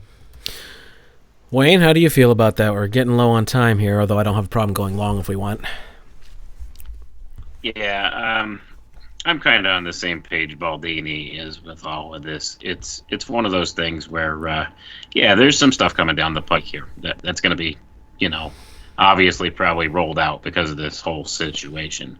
And it is tough. If you have a loved one that just doesn't get it. My wife, actually, for the long time, she really didn't quite follow what I was doing so much. But she's always been my number one supporter, my number one support system. And even more recently, like now, she's starting to see things more clearly. So I could encourage people, stick with it. I mean, that's the thing. Stick with it, because sooner or later, something happens that's a tipping point for people, and they begin to see. So now, just even today, my wife was on the phone with one of her friends who was all panic-stricken over this whole coronavirus thing and all depressed about it. And, did you see on CNN this? She's asking her, and my wife's like, don't listen to CNN. They're the biggest liars that there are in this world. So, she sees things. She knows news is propaganda now. Like, she'll point things out on TV to me now without me prompting her first, because she's heard me say it enough now where she's starting to see. So she's aware of more stuff now than she has been in the past. So it's one of those things where it's an awakening process for everybody, and everybody does it at their own pace. So she's always been my biggest supporter. She's the one that encouraged me to do the stuff I do. Doesn't always get it 100% or agree with it 100%, but she backs me up, and now she's beginning to see things the same way I do in a lot of different areas. So it's one of those things I could tell people, even if you're not on the same playing field or level with this whole process, stick with it, because eventually people see. That's very similar to my experience there too, Wayne. Is that early on she didn't she didn't buy much of it, but we deal with each other. We deal with each other with compassion and love and honor and respect, and we don't beat each other up for having believing different things or looking at things different ways, and we appreciate that about each other. And then over time, she saw that some of the things I was saying made sense, and there was more evidence of it. And again, some things she's like, I don't know, but maybe. And we certainly don't argue about it. We don't fight over it. And over time, she's come to see some things more my way. And frankly, some ways she keeps me from jumping off the rails and going completely cuckoo. Right. So so she kind of keeps me. I kind of back up a little bit and go, it keeps my mind open to a variety of possibilities, and that helps. But I think one of the biggest things that's come out of this again is if you treat other people well and with dignity and respect, that's one thing that I really hate to see with any group, whether that be those who are treating truthers badly or truthers treating those who haven't woken up yet badly. That's not going to really help your cause at all. If you mock and denigrate them, it's not really going to help. If you treat them with dignity and compassion, especially knowing that you once were where they are now, and understanding that and helping to plant the seed and understand that you can't pull them kicking and screaming, but plant the seed and be a good example. And this is a great time for it to not show fear and to not be afraid, and to stand up. You could be an example and have them go, hey, why are you not afraid? Why are you not running around in a panic? And you go, because I know the truth, and the truth will set you free. Hallelujah. Learn to Fly, thank you for the $7 super chat. Thanks so much. By the way, we should probably think about, if this goes on for too long, what institutions do we really think are going to be put into place? I think that this could be the whole socialist switchover I think that's a distinct possibility. Minimally, before I get ahead of myself, I think that this is a giant data buffet for all the AI supercomputers. Yeah. That's like, sure. I have no doubt about that. They've never done anything like this before. The controllers, the mythical they, whatever you want to call them, the people in control. And we right now are feeding into it too, right? Each one of us. Oh yeah. I mean, they're big time probably having a field day with what all the truther people are doing. Yep. Because they're like, let's how see what much- they like I figure said, out like- and what's right and what's wrong. Yeah, exactly. Yeah, It gives them that's a feedback all loop, part that of the game. cybernetic feedback loop. Yep, exactly. The BB blog, Gotcha. thank you for the $10. Says, in gratitude, keep up the great work. Thank you very much. We absolutely will, to the best of our ability. I do think you're going to see the CDC take a larger role in kind of hand in hand with Homeland Security, and that with the sort of real ID thing that you probably will have to have, just like they won't let kids go to school without having their vaccinations up to date. You probably won't be able to travel without some sort of vaccine. I think that this is the doorway to that. This big scare is going to probably lead to some sort of mandatory vaccination, and the CDC being part of this, and they can again at any time throw out this idea of there being some contagion or need for lockdown. They did it with the Boston bombing. They had a kind of a informal martial law there as they went door to door searching for the Joker. And that smoke bombing thing was just nonsense. And so I think we'll see more of that. Again, I see very little wasted motion. And as Jason said, and Wayne too, that these people are very patient. They go over 50 years, 100 years. They don't do it all at once. It's not a big gobble, but there's also very little wasted motion. So when you see things like dark skies events where they practice for big time power outages over long terms, when they do Jade Helm and do a multi-state test of martial law, there are reasons for those things. They're not wasting tens of millions of dollars and a ton of resources just to play tiddlywinks. There's a reason for it, and you can bet that they're learning at every step of the way. And so every one of these things that happens, every hoax event that they throw out, they listen closely to what we say, they listen closely to what they say, and I have noticed a change in the way, subtle changes in the way the news delivers this information and disseminates it and spreads it. One of the things that you find, I find very often, is these days they make notes and they'll say you have to come to face reality, right? And they threw this up. CNN yesterday posted a thing said Trump has to face reality. In several aspects. So they try to reiterate this and say they try to shame you into believing it.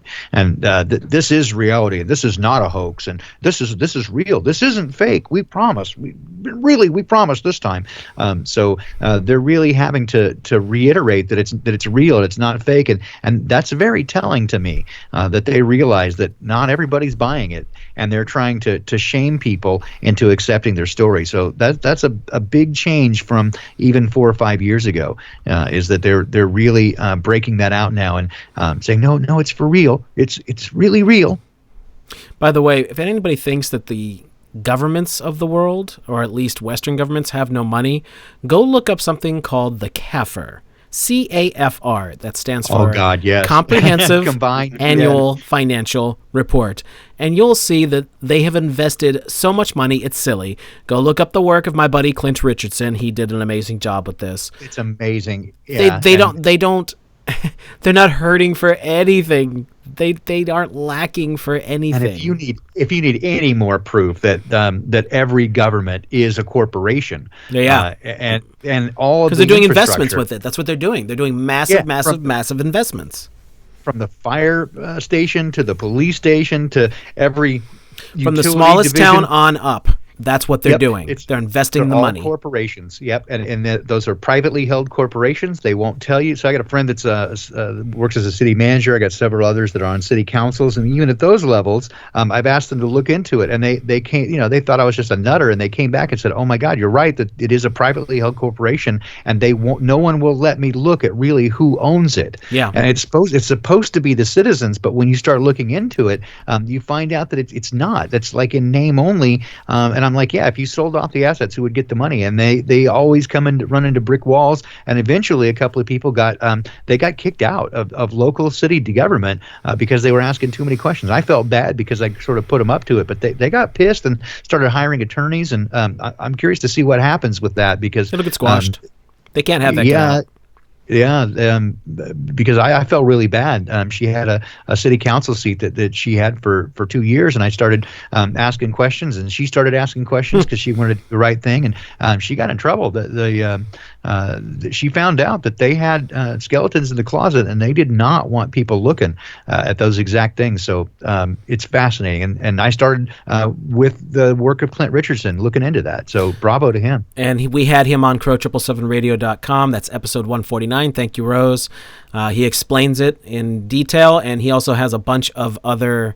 Clint has a bunch of other podcasts too available out there. If you want to learn this stuff, Clint is the man to do it. I think other people have done it as well, but Clint is the main one that I know who's done that work. And it just comes down to this: the money that they pull in, the governments of at least the United States and some other Western countries, they pull it in and they invest it, and then they have to every year put out a budget and say, oh, we need this amount of money because we spent last year's money. Well, they kind of spent it.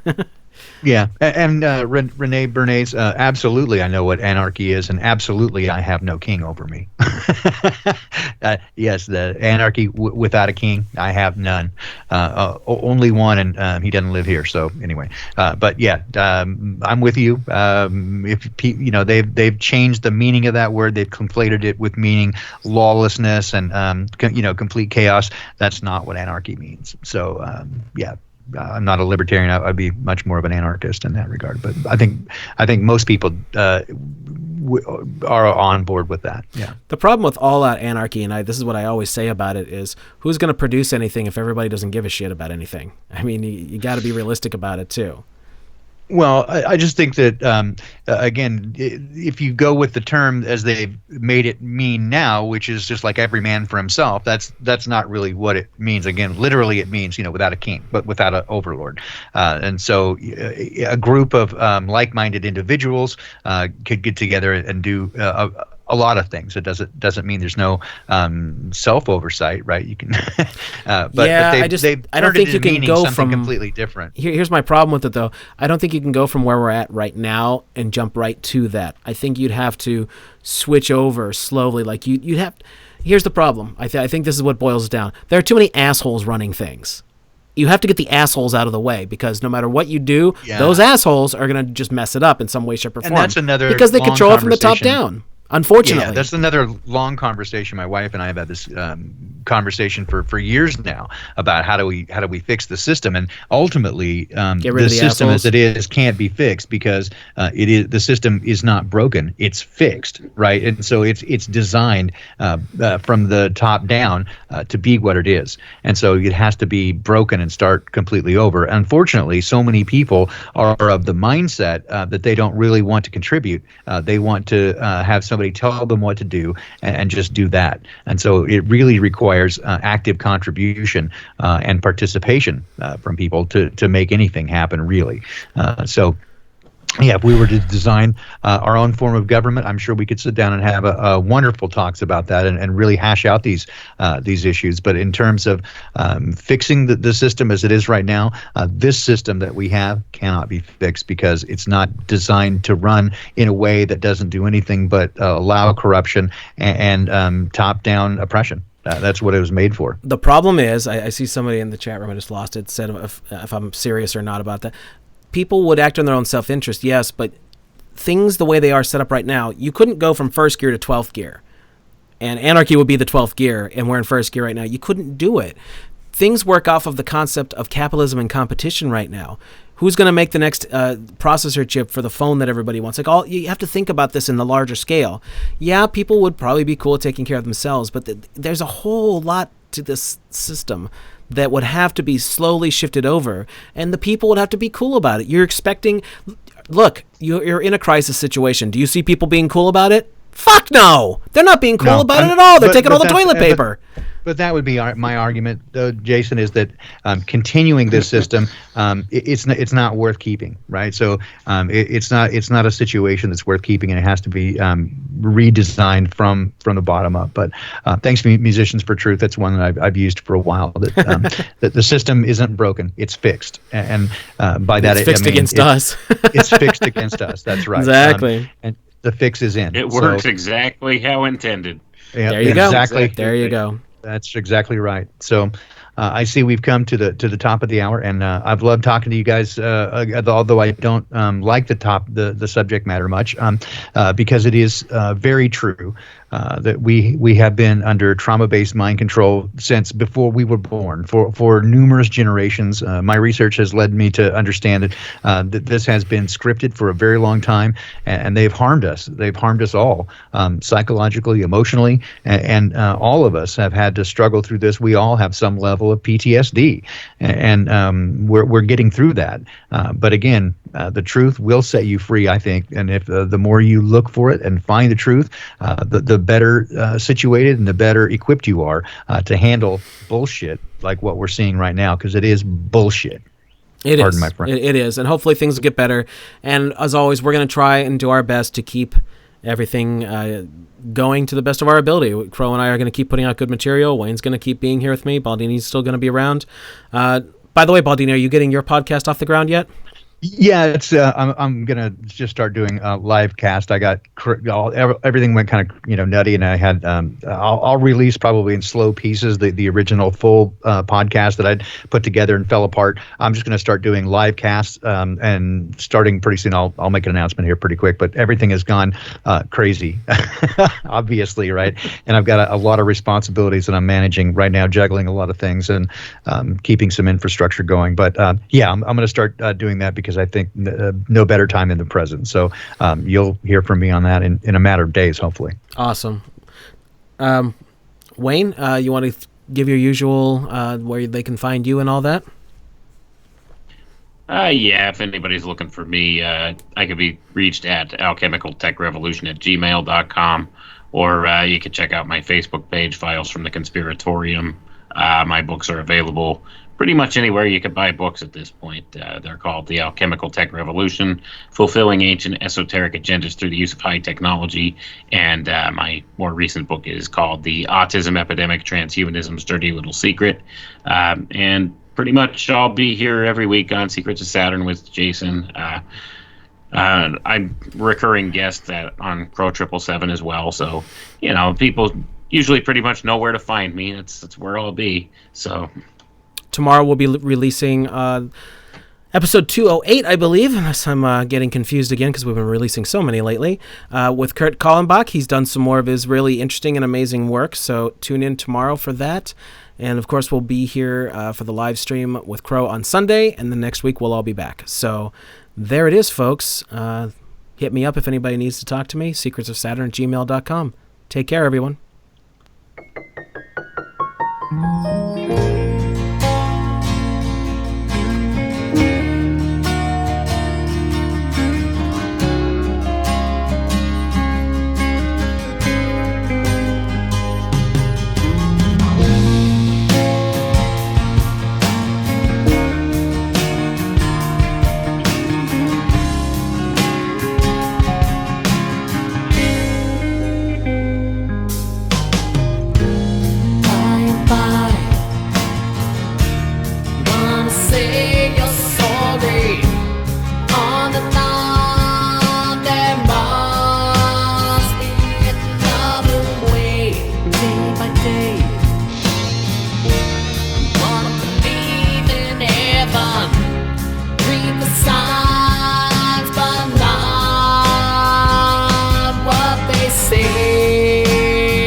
all to see.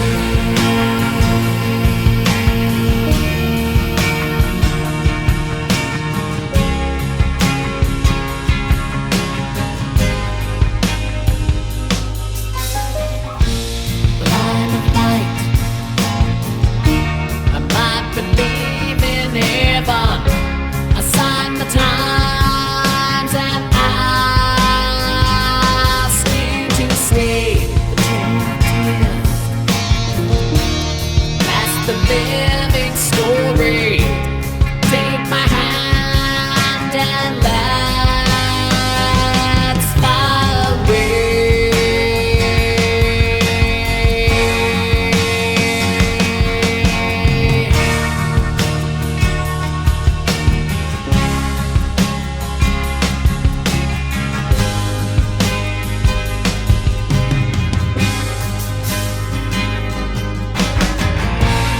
Manifest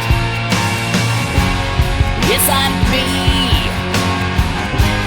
an angel.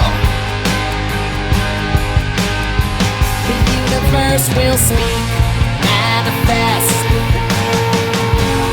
inside me, an angel. For all to see.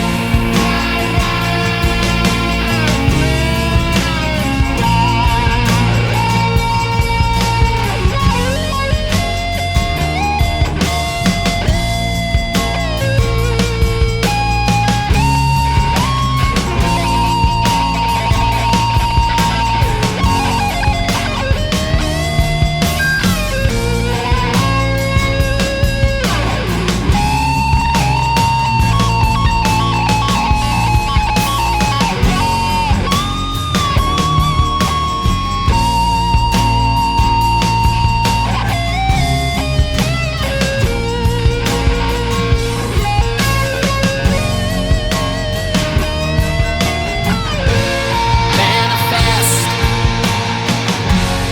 inside me, an angel. The universe will speak, manifest inside me, an angel. For all to see, manifest inside me, my angel. The universe will speak, manifest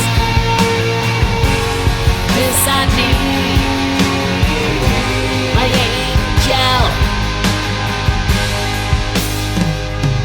For all to see.